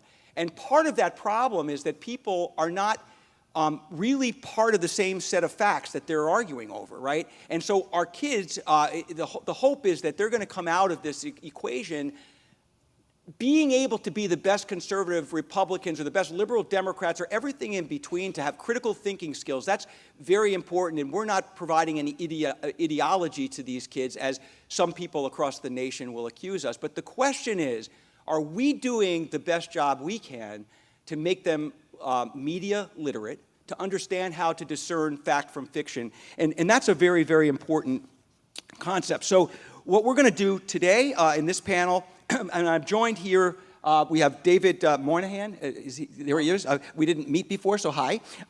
And he's the campaign director of Fair Play. And when we talk to each of these guys and women, they will tell you what their organizations do, because we have national people here and statewide people. We have Graham Dugani, who is the founder of Yonder. You have all those pouches on your tables. He indicates to me he's going to autograph every one of those for you before. We have my friend Dr. Jeffrey Madison, who's the Senior Deputy Commissioner for Educational Policy at the New York State Education Department. And we have Julie Scelfo, who's the founder of Mothers Against Media Addiction. And finally, Amani Daigam, who's the president of the New York State PTA. So let's hear it for this panel, folks. So what we want to talk about really is not what we've been talking about all day. We'll get it right as to what would constitute the best way to ban cell phones and help kids. But what we want them to do is to have a skill set that allows them to be digitally literate. So I'm going to go down the panel. We'll start at the very end, and I'm going to ask you to give us a brief definition of what at least you believe and what your organization believes constitutes the definition of digital literacy. And is it a necessary skill? Let's start in the very back here. Go ahead. Good afternoon, everyone. Yvette Renteria. I am the Chief Program Officer at Common Sense Media. So in your pamphlets, you see a lot of the data in there, and we continually try to learn as much as we can about our young people and how they're using the how their digital lives look. And when we think about digital literacy, about 15 years ago, we developed a kindergarten through 12th grade curriculum. And at the time, it was really centered around just being responsible, having responsible use of technology, whether it's about learning, creating, or participating. And now, fast forward to where we are, it's really interesting that we've built a well-being component to this space.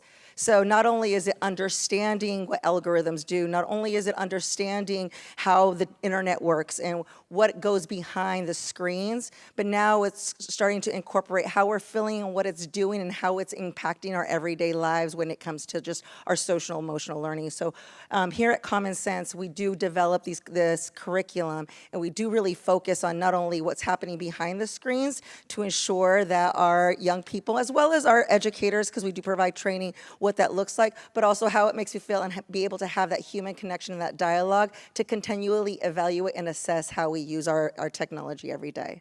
And real briefly, just tell the folks, how did school districts that are represented access your information? That's important, right? So we're a nonprofit organization, so all of our lessons, all of our trainings are free to everyone online. We're also working at getting it within the LMS Canvas and Schoology in the coming year, and we are going to have a brand new updated curriculum that's going to incorporate AI literacy in our 25-26 school year. So yes, free resources for educators, students, and school leaders. Thank you. And Jeff Madison, of course, being pretty much second in command at SED, great friend of all of ours. It's important to bring this conversation beyond what folks around the country are thinking about doing, and these are some pretty important people here on this panel, Jeff. But let's talk about what our own state education department is envisioning in this space. What are you guys working on?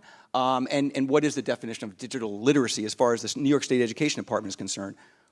So the most important thing for everybody to know is as of September of 2024, that's this month, the new learning standards for computer science and digital fluency are live and are to be implemented in all our school districts.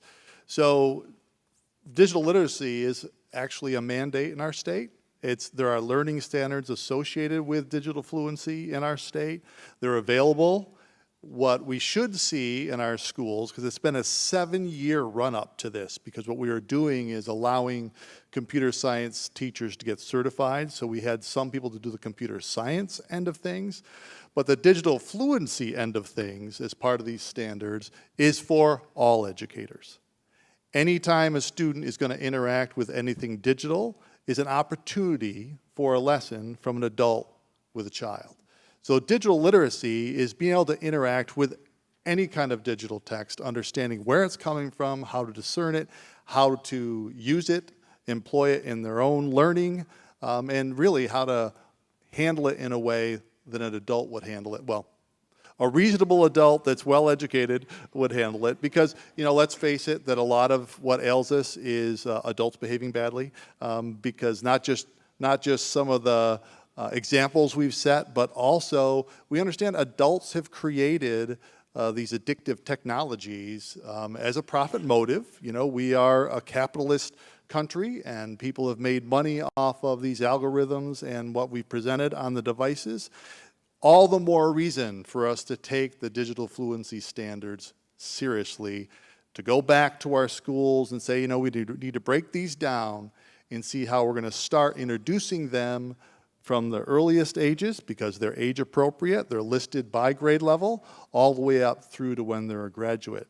And again, they're learning standards adopted by the Board of Regents, and they're not optional.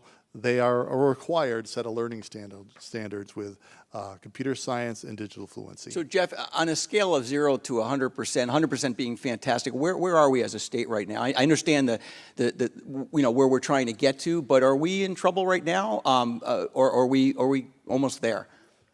We're not almost there, and we're closer to being in trouble than we are to being almost there. Yeah.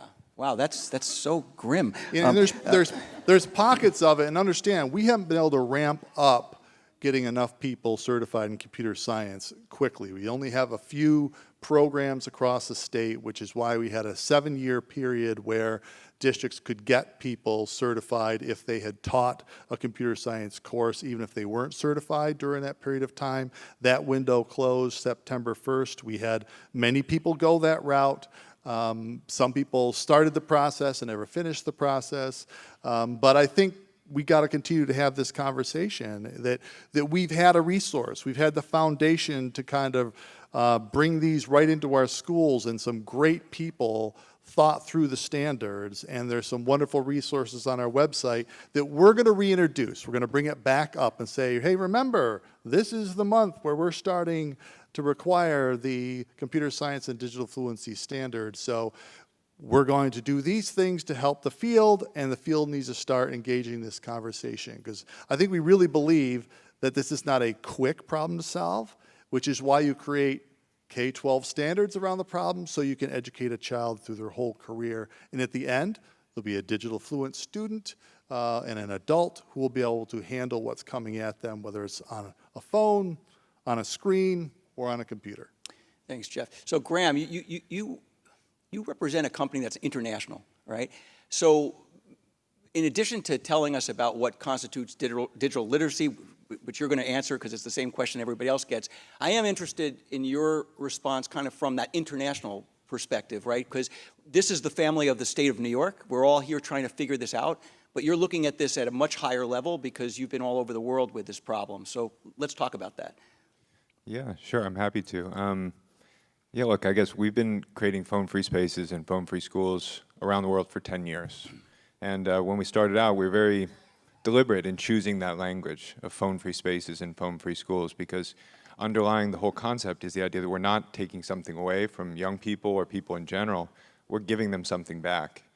And the genesis for us is the idea that digital natives walking into the world, I think we have to get in their headspace, and I've heard people talk about that tonight. It's a different experience to be a human in the world with a phone in your pocket than it is without one. And if you're a young person stepping through the world and all the possibilities that brings, I think we have to, it's my generation's responsibility to lay down a structure where they can experience the world with it, with technology, and a world without it.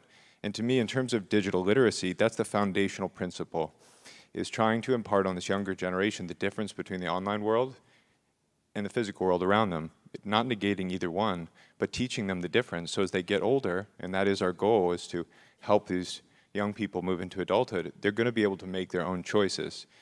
And so over 10 years internationally, what we've seen is it's fascinating as we help districts and states roll out phone-free schools.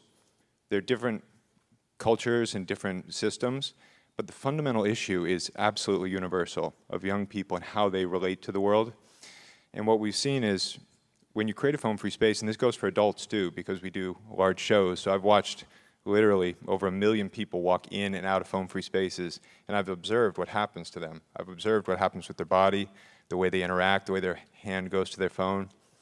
What we've seen is if you just create a structure and a blocker for the impulse, what you're doing is you're allowing them to recalibrate and form new habits and try to separate the phone from their nervous system, which is what happens with digital media. Is it patterns your system of thinking, your visual conception of things, and your thought processes. So for us, just opening that space for people is, I feel like, a foundational thing we can build off towards digital literacy.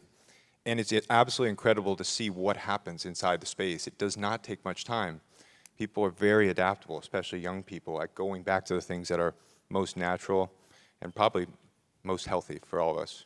Well, Graham, I know you practice what you preach because you were sitting at my table, you locked up your phone. I have to confess, I couldn't do it, just couldn't do it. And I appreciate that. But internationally, where is the rest of the world with this? Because obviously cell phone addiction with algorithms and everything we've talked about this throughout the day, this is a problem. So just give us a context of what's happening around the world. I would say if you had asked that question a few years ago, I would have said there were different countries in Europe or Australia that were maybe a little bit ahead in terms of policy. If you fast forward to today, I think there are states, New York is one of them, that have zoomed into the lead, especially because I think there's now an understanding that just talking about a phone ban is not enough because you're dealing with supporting educators on the ground to actually make that policy effective and engaging their communities, which everyone has spoken about. I cannot emphasize how important that is. It's a community issue. You have to engage all the stakeholders, including students. But at this point in time, I really would say that a state like New York in the United States has kind of zoomed to the front, and it's incredibly exciting for us to see after 10 years. Thank you so much for that. So David, you're with Fair Play. Tell everybody what Fair Play is and where do you all fit into this equation here? Sure, thank you so much. So Fair Play is the leading watchdog of consumer practices that are impacting young people. We educate the public on the ways that commercialism and big tech practices in particular are changing childhood, the way kids are being targeted and manipulated. And we've been working, Mary Rohde spoke so eloquently today about parents who have been advocating for protections from lawmakers. And we've been helping to elevate voices of parents for the need for the Kids Online Safety Act. We've also been working on a toolkit for phone-free schools, and that's one of the reasons we're really excited to be here today. So Fair Play worked along with another organization, the Phone-Free Schools Movement, to create a toolkit, which is free, and I spoke with some of you about it outside, and if you haven't gotten our card, you can get it on your way out. But it's a toolkit for administrators about how you can tackle the task of gauging sentiment in your school and in your community for phone-free schools, the way you can demonstrate how urgent the need is. And you know, one of the things about the urgency of the need for conversations about digital literacy, it's so exciting to see 500 people in this room who thought that this issue was so important today. And I think you'll agree, we're kind of preaching to the choir somewhat, with folks in this room get it, right? So I imagine that many of you educators are excited because you're thinking, on Monday, I need to talk to somebody at my school and bring some of this energy, right? Now, the person you need to speak to is probably someone who's had conversations about this, right? They understand the issue, but you may feel like you need to move the needle with them. Well, when you think about parents, there are a lot of parents who don't get exposed to the fact that this is an issue, and that they are right to have concerns. And the fact that their family is having a tug of war every night about the amount of time kids are spending, and about the fact that parents are worried about the well-being of their child and what they're being exposed to, and there's all this acrimony in the house about it. Well, there are a lot of parents who need support, who need other parents to say, I'm worried about that too. I don't like what's going on either. So digital literacy is a really important way to help inform parents. Why does it matter? What are kids being exposed to?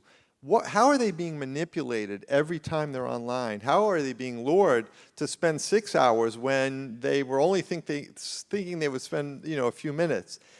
What are the harms? How is this impacting them? And it was mentioned earlier today about having the conversation in your home, speaking that language. And I think one of the challenges will be to explain to your kids. One of the students today talked about, it's not about punishment, it's about protection. So a good digital literacy program will allow a parent to have those conversations in the home, explain to kids, this is why I'm worried about you. I'm not trying to punish you or take away something that you like, but I want you to be safe when you're using the internet, and that's so important. So let's have conversations so we can set up practices in the house that work well for our family. Well, that's an excellent point, right? Because I'll speak for myself as an older guy, right? I would need to understand how to instruct kids, right? My kids are all grown. I'm happy that they're not young now. I don't know how I would manage all of this, but I think it is important to make sure that if we're going to assume parents have a role, that they understand exactly how to fulfill that role. That's super important. Absolutely, and we offer resources. So if you go to Fairplay's website, which is at fairplayforkids.org, we also house something called the Screen Time Action Network, which has resources for families, and it has work groups. So whatever your particular interests, whether it's early childhood or screens in schools, there are other ways that parents can get involved if they have the time and the inclination, but there are resources there as well. Our partners at Phone Free Schools Movement have resources, and Mary Rohde's group, Parents SOS, has really helpful and important resources. It's so great to be able to tap into something and help educate yourself so you can have an informed conversation with your kids. Thank you so much. And Julie, I know you're dying to get into the conversation. I could see it in your eye contact here. So Julie, you're the founder of Mothers Against Media Addiction, which is a great title. But one of the cool things I think is this 500 people in this room already know it is addicting, because years ago perhaps that was an uphill battle to have people understand that this was a problem. Everybody understands it's a problem. Now we're trying to figure out how to solve it. So what does your organization think about, the way to solve it, and what would constitute digital literacy? Thank you. So Mothers Against Media Addiction uses the acronym MAMA, so it's easy to say. We are a grassroots movement of parents fighting back against media addiction and creating a world where real-life experiences and interactions remain at the heart of a healthy childhood. We are not only mothers, we are fathers, aunts, uncles, teachers, grandparents, and many others who have begun to recognize, as Graham said so eloquently earlier, that technology shapes our experience. And so it shapes us not only intellectually, but neurobiologically. So for me, media, you asked about digital literacy, but I'd prefer to answer the question about media literacy. Well, let me ask you that question, because I was going to ask you this. So just as a follow-up, what is the difference, in your opinion, between the terms media literacy and digital literacy? That was going to be a follow-up question, but go for it right now. Well, digital literacy is referring to things online. Media is all kinds of media. And so we have known, as long as there have been humans, that whatever you expose people to in terms of information helps shape their experience. So we have known for many decades what types of environments help shape healthy children. And we have known what type of environments or what type of information or exposure creates unhealthy children. It's no surprise that if a child is growing up in a home where there is abuse or violence, addiction, that it will create trauma and that will affect their ability to learn. But we didn't really think when we all adopted smartphones and began using social media and letting our kids do that they were going to be exposed to content about those kinds of things at scale. And so I've been a journalist for 20 years. I covered the youth mental health crisis. I worked worked at the New York Times, and before that at Newsweek, and I wrote extensively about suicide. And when I saw suicide, which was been increasing in adolescence, and other mental health problems start trickling down to children at younger and younger ages, I was so alarmed as a parent of 3 New York students that I realized we needed to take decisive action. So part of being media literate as adults means recognizing when it is appropriate to use technology and when it's not. Tech companies, as Jeff said earlier, exist for profit, and that's it. And their products are designed to maximize profit. They are not designed to maximize well-being. They are not designed to maximize education. They are not designed to enhance democracy.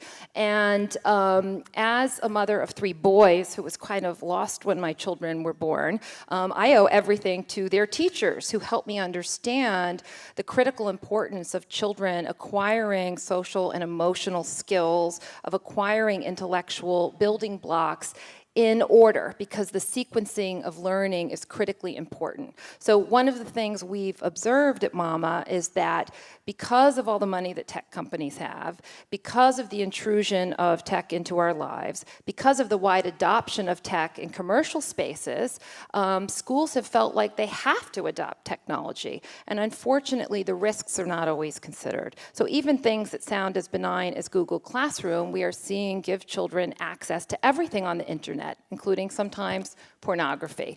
I've heard about students who were issued tablets, and there was access to YouTube, and within a very few number of seconds or videos, they are shown videos that promote self-harm.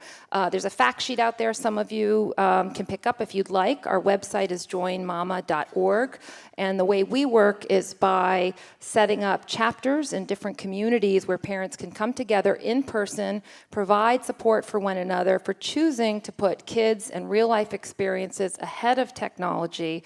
And I think the data on children's academic performance is telling us that if we continue to allow their attention spans to be fractured over and over, it's kind of not surprising that we're seeing reading and math scores going down. Sure. So in addition to working with families, which is principally what you do, could you explain to them what role you have, if any, in working directly with school districts? Because so many school districts are represented here today. So at Mama, we have a 3-part mission. It's parent education. It's demanding that phones get out of schools for the day so that kids could learn, and it's also demanding safeguards. We know that parents and teachers alone cannot possibly ensure these products are safe for kids. We need our lawmakers to step up and ensure that there's basic safeguards. You know, we wouldn't allow our kids to go on roller coasters until there were harnesses, and these products need to have appropriate safeguards so that kids are not exposed to dangerous or harmful information, as too many of them have been. Our parent groups work with their individual school districts to provide whatever support they can. We are forming partnerships with a number of groups. I'm a longtime member of Fair Play Screen Time Action Network, and think the world of the Phone-Free Schools Movement Toolkit that has come out. But what I keep hearing from teachers, principals, social workers, and superintendents is that the hardest obstacle they face to implementing a phone-free environment is parents. We parents, and I count myself in this because I assure you there is no parenting mistake I haven't made many times over.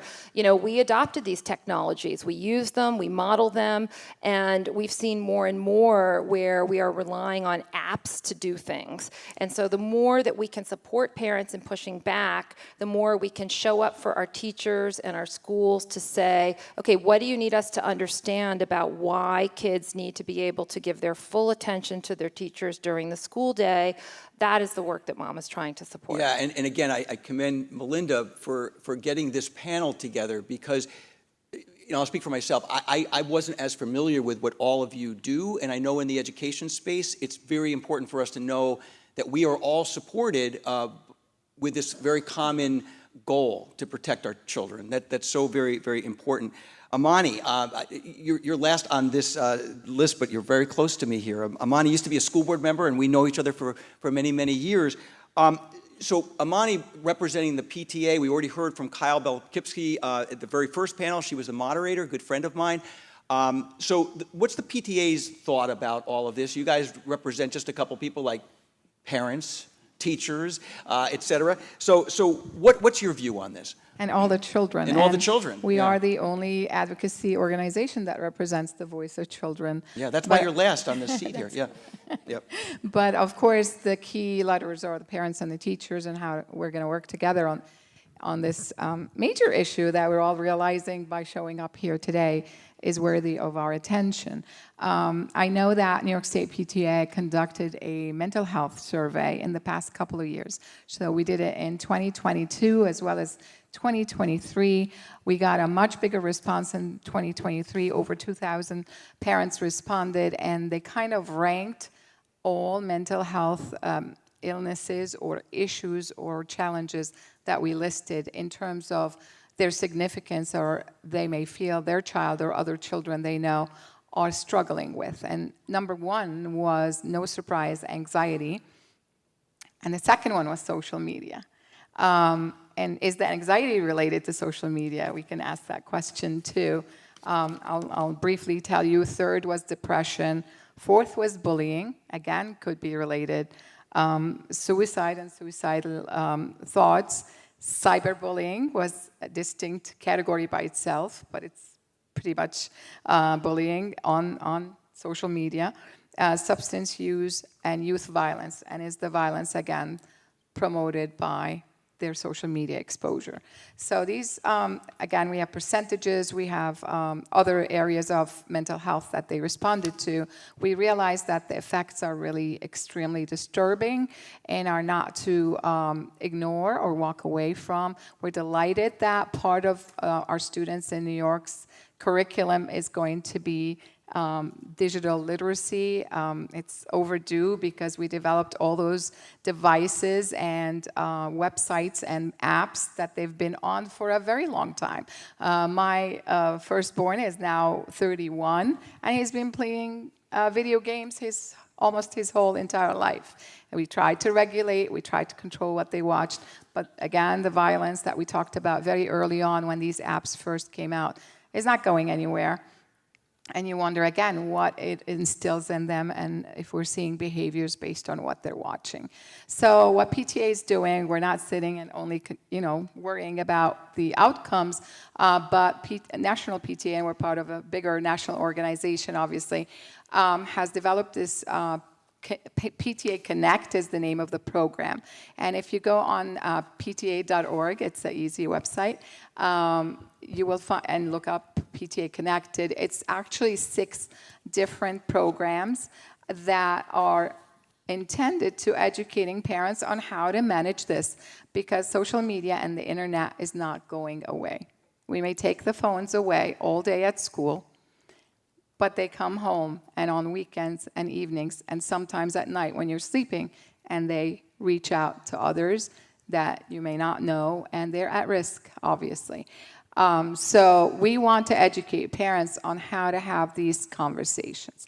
The conversations between caregivers and children do not start with just the internet and devices. It starts from childhood with healthy and clever conversations and positive conversations on more primitive things than the device they're going to get. So it starts early at home, and every family is extremely unique. And first of all, the personalities of their children, even your children, are different from each other in the same family. But every family is extremely unique in its structure and in what is going to work for their children and what doesn't. I cannot talk to my daughter the same way I talk to my son. And they laugh at that because the relationship is very different. They're different characters and personalities. How are we educating parents in conducting these communications that are going to build up to when you give them their first device? And we're not supposed to start the conversation after we hand them a device. That communication happens leading up to, before we hand them a device. Well, you hit on something which I think is the most important part of what this panel is talking about. Because throughout the day, we've been talking about possibly removing cell phones during the school day. And I think everybody's acknowledging, particularly with what you just said, that even if we achieve that, whether it be from statewide legislation requiring everyone or whether every district decides to do that, we still have a major problem if kids are not digitally literate because they can still be bullied, they can still be picked upon, and the whole concept that we're trying to achieve here is to protect our children, right? So that's super important. And on that, I just want to ask the entire panel the following question, because I assume this room has been very moved, not only because we began this conversation this morning with Mary Rohde, and I don't know you, Mary, if you're still here, but I know that you impacted me greatly today, because, and everyone, I think, because you made this very clear to us that there are some incredibly horrible consequences that will befall us and families if we don't get this right. I think that's the number one takeaway, certainly from today. So if we all accept the fact that we need to have our kids be digitally literate, and thank you, by the way, for that clarification about media literacy, because that's important, how do we get there? And this is the question for all of you, and it's kind of almost a devil's advocacy question. Because the question would be, if some people say that we can't take cell phones away from kids, because how would you then be able to teach digital literacy while simultaneously implementing device restrictions, right? You have your hand up, I'll go with you first. But that's a very important question for not only us to discuss, but for all of you, because if you're going to be ambassadors for why cell phone limitations make sense pedagogically and as a matter of public policy, we need to be able to explain how we're going to get this part right. Go ahead, David. So statistics show that kids are on their devices for hours at home.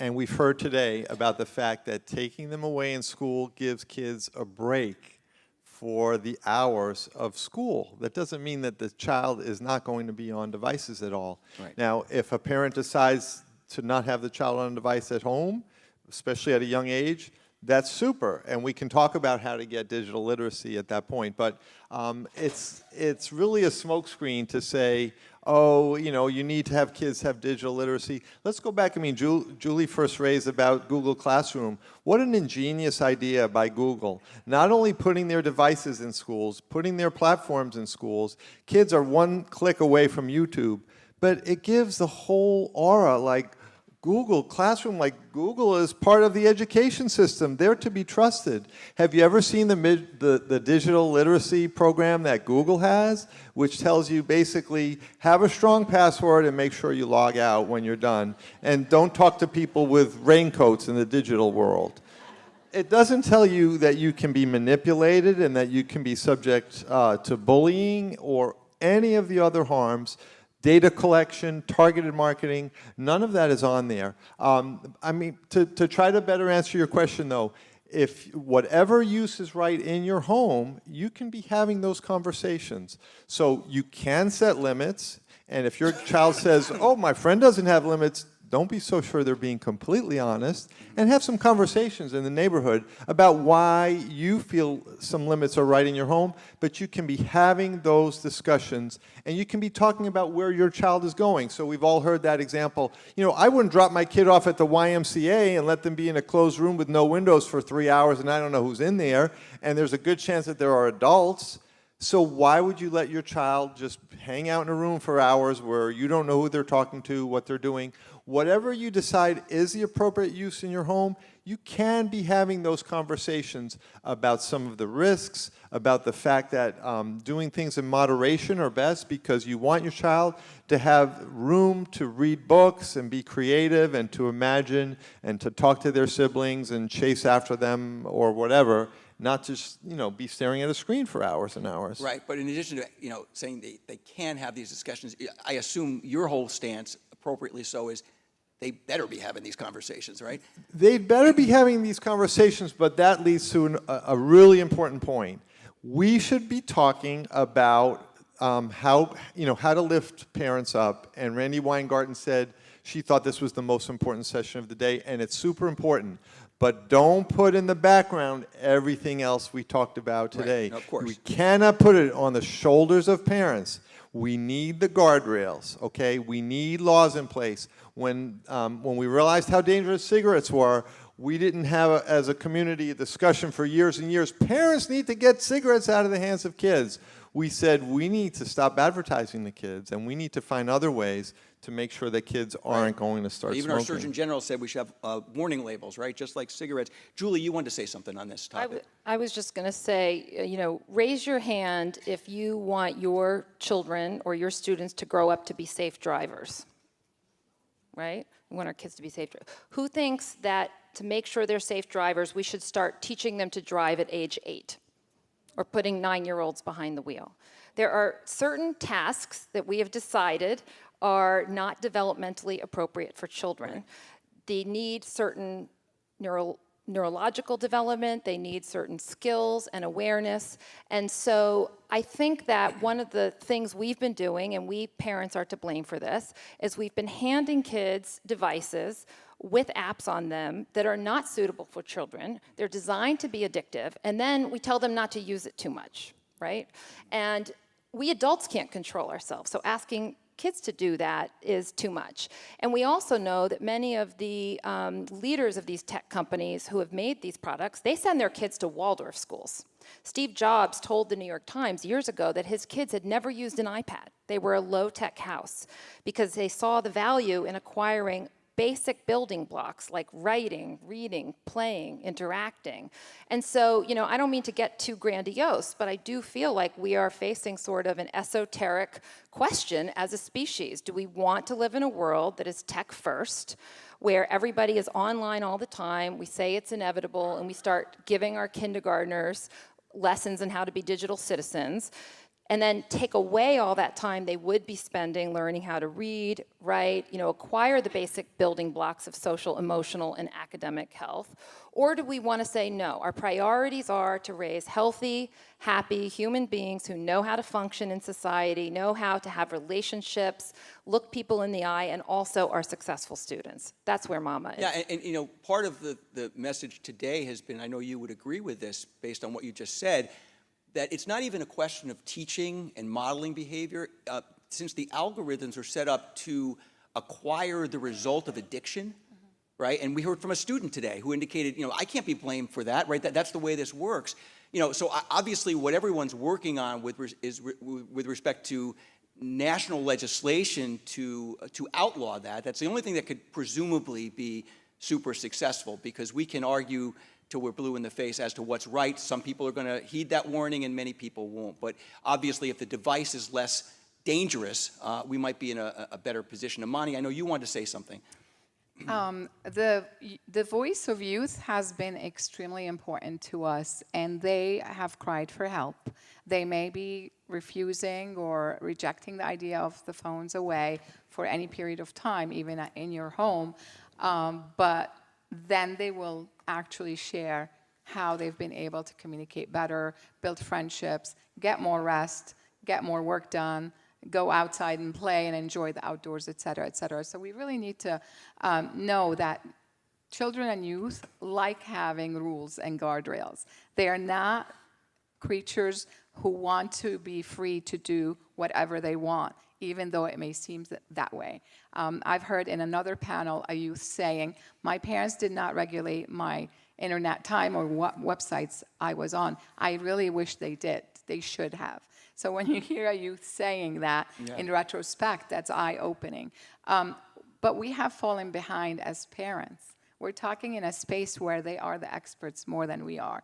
How many of us have asked our kids to show us how to do something on the computer all the time? Since they were younger, not just that they're in their 30s now. So that generation gap that we knew between us and our parents is now much broader and dangerous, because we're talking to them about space they know more about than we do. So we have to, as part of that Smart Talk program that PTA has, to teach ourselves and learn the space they're in. Get on the apps that they're getting on, learn how to navigate them, and talk to them about their safety and the privacy issues and how to protect themselves. Thank you. So Yvette, all the way down here, we can't communicate because you're so far away, but did you have a comment that you wanted to make on this question here? Yeah, I'll say, you're hearing from all of us about the wealth of resources that are available to all of us to either, one, learn, to share with our schools, to share with our students. And I think this does involve like a whole community approach. Shout out to New York for who's really leading the way in this discussion, looking at the research. What are our kids telling us? What are our parents telling us? What our educators are telling us? And then what do we need to learn this stuff? What do we need as adults to learn AI literacy? What do we need to learn digital literacy? We know that our young people are so wise and they're learning these things at a faster rate than us adults and actually utilizing them. So how can we continue to move forward with ourselves? And then having that discussion with our young people and being able to have that dialogue, whether it's, like I said, these lessons and these resources that you're hearing here, whether it's going home and setting up your own systems that work for your household, but being able to make sure, knowing that these are our kids' lives, and we have the resources that we've been talking about, we have the policymakers making those decisions, and so it does really require all of us to kind of step up, learn, and be able to utilize what we're talking about and the resources that we have at hand right now. Right, and I think the first point, right, is to recognize we have a problem. And that when we started with Mary, it's pretty palpable what that problem is, right? And so now the question here, at least in our state, and thank you for giving us a shout out that we're trying to get ahead of the curve, but it's how do we get this right for our kids? And again, failure can't be an option. Jeff, do you have anything that you wanted to add? I guess I was just going to say that, and I'm going to relate to the school, I can't help it, school person. The most important adult in a school building is the teacher. How many times, and I raised kids, and now I have 4 grandchildren in a public school now, did those kids come home, and I had been hammering away at a message on some moral lesson, some learning lesson, whatever, could say it 100 times, but if the teacher said it at school, then it was the truth. We can only do this if we do this together with parents and understand the power that is in the room if you are an educator. And my challenge is give yourself a safe space at school too. So no matter what your policy is, make sure that you're not stuck on your phone when you're supposed to have this phone-free environment, or you're trying to pair back with the kids. And go ahead, as a faculty, develop a space where you can go use it where it's not in front of the kids, whatever. But you all remember, when I grew up, there used to be the smoking rooms for the adults, and those same people would be on hall duty busting the kids who were smoking in the bathroom. Yeah, okay, I get it, So we just need to make sure that we're consistent. And I think the other thing I challenge us as adults, if you have children in your home, let's meet halfway for a week. Let's have a challenge for the week. Do not like a single thing on your phone or forward a single thing to anybody. Just that. I'm not saying don't use your phone, don't check the news, or all that. Don't like anything. Don't interact with it. And don't forward it to another human being, because that's what the artificial lack of intelligence wants you to do. Just do 1 week. See if you can do it for 1 week. Can you imagine like the pop-up ads you wouldn't get? Wouldn't that be awesome? So Graham, the underlying question that we were exploring was, if we lock up our phones, how are we going to teach digital literacy? Now, you're a perfect person to answer this question because your company is predicated on locking phones up. So what's your response to that? Well, I think it's tempting to jump into the middle of the knot and kind of say, how are we going to teach young people to navigate the web? My personal belief and what I've seen for young people is kind of, once you're on the internet, you're in the pool. You're either in the shallow end or the deep end, but either way, you're getting wet. So the point is, how to navigate and build good habits and know what is what needs to be against a backdrop of what is. And the only way to do that as a young person is to go through and build a framework of relating to the world and a worldview based on your primary experiences and your relationships in it. And I think if we all look at our own perspective on the internet and the way we navigate it, if we think we do it reasonably well, it's because our reality is rooted in something that we can touch and feel, in relationships that tell us and give us feedback about what things are. So to me, the question of how to approach it is something like that. And I would just ask everyone to think for a moment in a school setting. Imagine going to high school, going to a school dance, and knowing that at any moment, your most embarrassing moment could be posted on the internet forever for everyone to see. it's no wonder that young people are anxious. It's not just about what you see on social media, it's the nature of the tool and what it opens up. And that is a paralyzing effect on not just young people, but on civil society, all of us in this room. If you're trying to have any private conversation or any sense of intimacy without the idea of privacy, it's not conceivable. So if you back up on how do we teach young people that, we have to talk to them about it. We have to talk to them about the tools and what they can do and what it means to film someone and post it. But that, in my opinion, that element, that's rational thought, and that's very important, but it needs to be paired with the experience of what it's like to be without those things. Because without it, it's words bouncing up against a flashing screen. And the fact is we're hypervisual animals, and these things are built to be and do what they do. We all know that. We've read the white paper. So that's my take on it. Yeah, I mean, one of the things in the education space we've been exploring, and Jeff knows this at the State Education Department, is, all of the statistics that tell us that punitive discipline is not effective.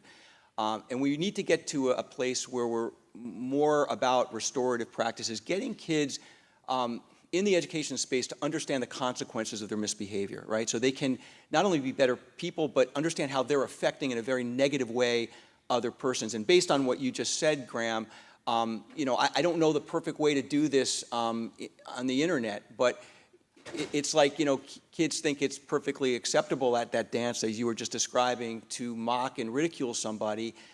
And maybe they haven't thought through how they might have created in that kid a desire to kill themselves, or a desire to just have no self-esteem. I think it's just something all of us as adults need to ponder also, because beyond digital literacy, how do we teach people to be ethically and morally responsible from a device or through a device that is just designed to be reprehensible? Yeah, go ahead. If you think of it, there's no decency button on any of these platforms, right? There's either like or don't like or forward.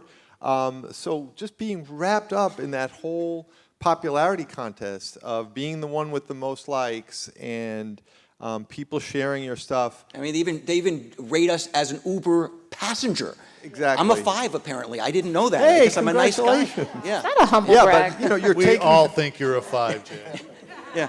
But if you're coming out of that realm of interacting and looking people in the eye and being compassionate into just the quick clicks and the visual stimulation, you're being removed from humanity.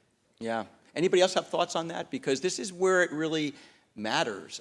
Because this conversation this morning, continuing now, our last session, is all about how do we protect our kids?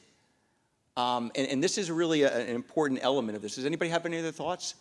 Go ahead, Yvette. I would just say it's about protecting our kids, but also engaging with our kids Yeah. around this. Mhm. And thinking and being able to have those questions and asking those questions. And you're right, like working alongside them to see how they're using it, asking them how they're feeling about it, and building that not only just discussion, but relationship with them so that they could be more reflective as they go on into their life and not make the adult mistakes that I'm making every day with social media and whatnot, so that they're going and making those conscious decisions and thinking through. Yeah, I mean, I know as an older guy, I didn't have to worry about this when I was younger. We had the bully on the playground. You all knew who that was.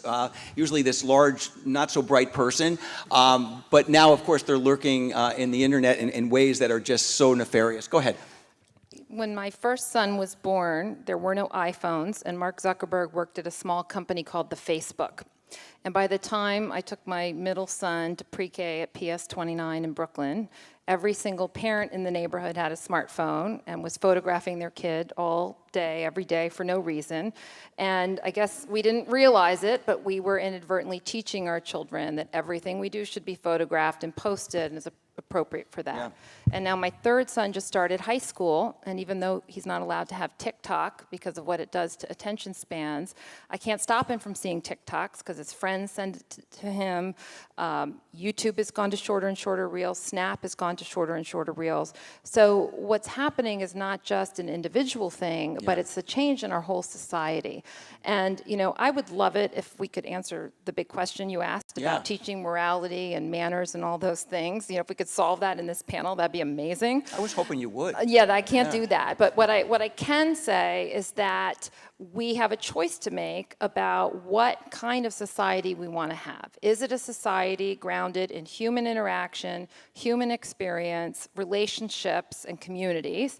Or is it a society grounded in the digital world that is a collection of products made by companies looking to maximize profit? Speaking of profit, let me just ask you this question. And I'm going to bring Amani into the conversation because I know she wanted to say something. But you know, Randy Weingarten before was speaking about Mark Zuckerberg and others, and you know, I think most people would say that they may not be as ethically sensitive as we would like them to be. I'll say it nicely. But do you think, and this is really for everybody, do you think that our expectations are silly in that if we accept the fact that leopards have spots and then we get angry at the leopard for having spots. And what I mean by that in English is these are for-profit companies. They set up algorithms to make a whole bunch of money, and they're super wealthy and super successful. And then Congress takes them, rakes them over the coals for how they haven't protected. Isn't really this dependent upon legislation? Because we can't expect these companies to be responsible because just by virtue of who they are, they're never going to be. Or am I too cynical? Mr. Zuckerberg has also said he thinks it needs to be regulated, so I think that is something we should listen to him on. You know, last year, an electric skateboard was introduced onto the market. And within the first 3 months of the product being available, I think 7 children died. And so we immediately recalled that. Mary Rohde is but one person who is in the Parents SOS group. The Social Media Victims Law Center represents 300 families whose children have died or been seriously harmed because of social media harms. And forgive me, they represent 3,000 families, and they have brought 300 cases. The scale of harms is hard to fully express because unfortunately some parents don't even realize what's happening online. And so I think that, again, you know, we have a choice to make. The harms of social media have caused havoc in society, not only on our children's mental health, but on our democracy. It's destroyed journalism, and it's almost impossible now to tell which news sources are trustworthy or not. And so I think the investment that we're making in teaching media literacy to our children and to our parents and to working together is really an investment in the future, not just only so kids can grow up healthy, but so that we can return to a healthier ecosystem. Right, it's not just an investment, right? It's really the preservation of democracy, and I don't want to be sounding like it's hyperbole. I mean, I was telling people just the other day, you know, I remember back in the day when there was this thing called the Vietnam War, Walter Cronkite, the venerated journalist from CBS, would tell you what happened in battle that day. And then the country was divided deeply as to whether this was a moral war or not. And so that division was healthy for people to explore. But what we didn't question were the facts of what was explained by the media. People believed the media. I'm not saying we should be sycophants to the media, but if everything is just defined as fake news, it places us in a position where we're having arguments over things that aren't even true. That's really very problematic, and that gets to the whole media literacy part, which is absolutely part of this discussion, right? Go ahead, David. If I can just go back to your point, your question about whether you were being too cynical. If you were looking to hire a babysitter and you knew of 3 businesses in your town, you would have the right and the ability to look into who was responsible. If one person is doing a great job and another person throws all the kids into a room and lets them play darts, you know, you'd say, well, I'm not going to hire that person. But these companies have gotten so huge, and they're hiding the ball on what their practices are and what the impacts are. So the market is not working the way it's supposed to. Parents are not able to say, no, let's not use Instagram in our home because they're preying upon our kids. And so you're not being cynical. I do think businesses should be doing the right thing. They should realize that they're not going to make money if they're hurting our kids. And because they're not, we really urgently need the protections from our lawmakers right now. Right. So obviously, I think one of the major takeaways, I think everybody on this panel would agree, it's a multifaceted way of trying to get to a solution. Is educating people, making sure the laws are present that protect. All of those things are really important, but the education part that you were speaking about before is so important because so many parents don't really even understand what's at stake. That's the scary part of this. Amani, you wanted to say something. As Julie said, it is very difficult to quantify the damage. You know, we can say an accident was based on a device and therefore, you know, ban the device or take it off the market. It's very hard to know how big the damage is, because if they don't call it cyberbullying, we don't know what it was, and we don't know what effect it has had on that youth. And also, besides the youth, we have lost, sadly, the ones who are traumatized and scarred for the rest of their life. How do you measure that? They've had like unfavorable interactions. They've been exposed to things they should not have been exposed to at a very young age. So we cannot quantify the damage. That's why this is a very difficult thing to actually manage. But I'm going to say to the point that you were making, Jay, about how do we teach children to be decent people. I must say we have to start with ourselves. What role models are we setting for them? What are we showing our child at home when somebody says something you disagree with, or when somebody has a point of view that you don't agree with? How are we reacting? Okay, how are we acting on social media? What posts are we sharing ourselves? What are we liking? Like, if we hold ourselves to a higher standard, I am a firm believer we will set a role model for this generation to follow the suit. Yeah, it's beautifully stated, and obviously we all have to serve as exemplars to our kids. I know this is a message that we at the School Boards Association provide to our school board members. If they're sitting there with dysfunctionality and arguing, and then there's viral YouTube videos of their meeting, and then they're trying to proclaim that kids need to act in a more civil way, it gets to your point about cigarettes. I'll smoke, chain smoke, and then tell my kid not to smoke. Not exactly a great exemplar. So that's really important. So at the tail end of this, let me just sum up this.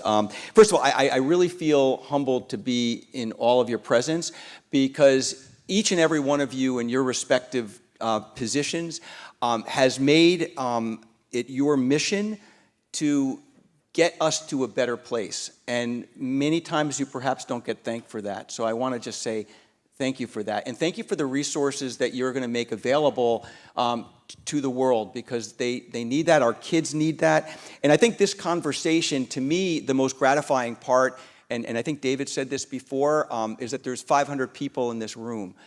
It shows that when Melinda invites you, you come. That's important. But it also says that we all see tremendous importance and value of doing something kind of interesting and important, like protecting our kids, right? We are at a crisis point. And so I think we should hopefully be able to, the takeaway for all of us is to go back to our respective places of work, business, schools, and do right by our kids and take on these messages and use the resources that we can use so that we know at the end of the day we're doing a little bit better tomorrow than we did today. Ladies and gentlemen, let's have a nice round of applause for the panel. Thank you.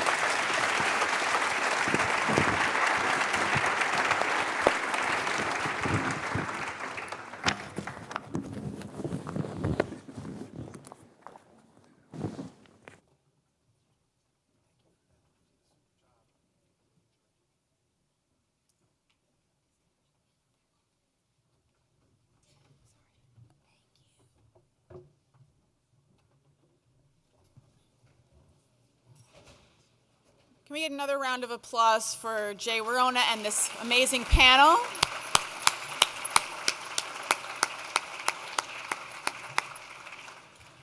So before we have our table discussions, I'm going to give my closing remarks now so that you can spend the remaining time chatting with the other folks at your table.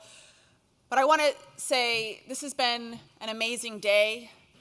Thank you to all of you who came, participated, were inspired and engaged by these conversations. I hope you are leaving as inspired to take action as I am.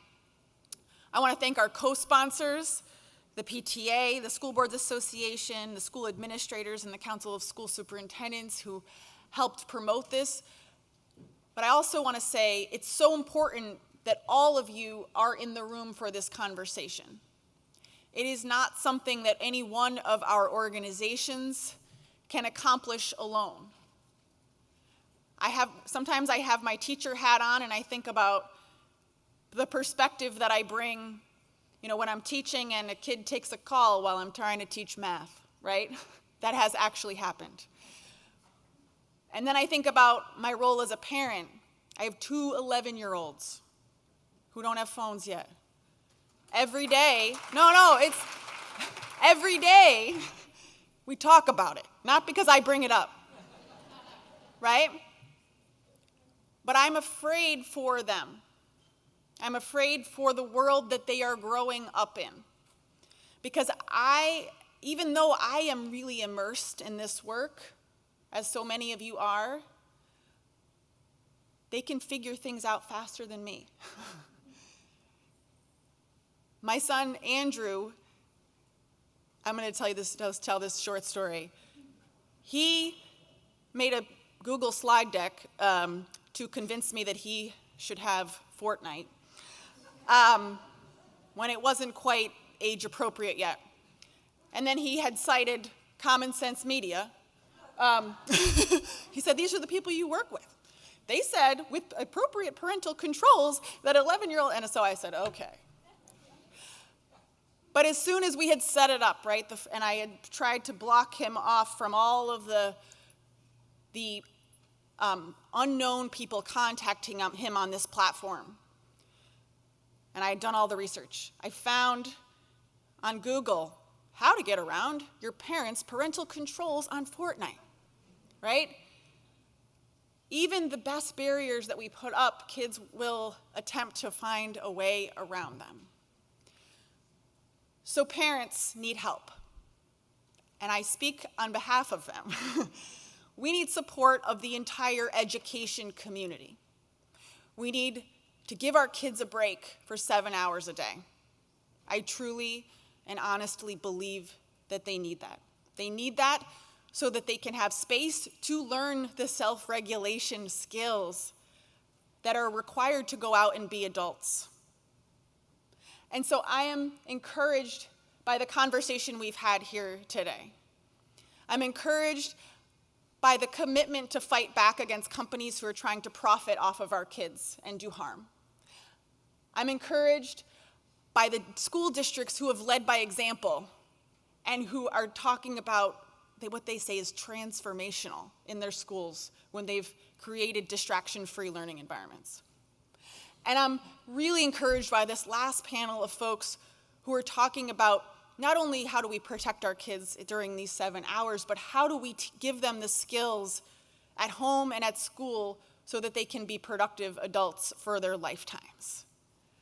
So thank you for being a part of this amazing conference, this amazing day. Our work is not over. I want to thank the NYSET staff who have helped put this on, including Lonnie and Leslie.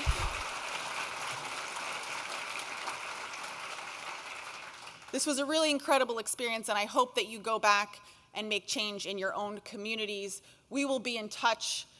This entire program has been recorded, so if you would like to access and share the conversations we've had here today with your colleagues and friends and family, please do so. Thank you for coming.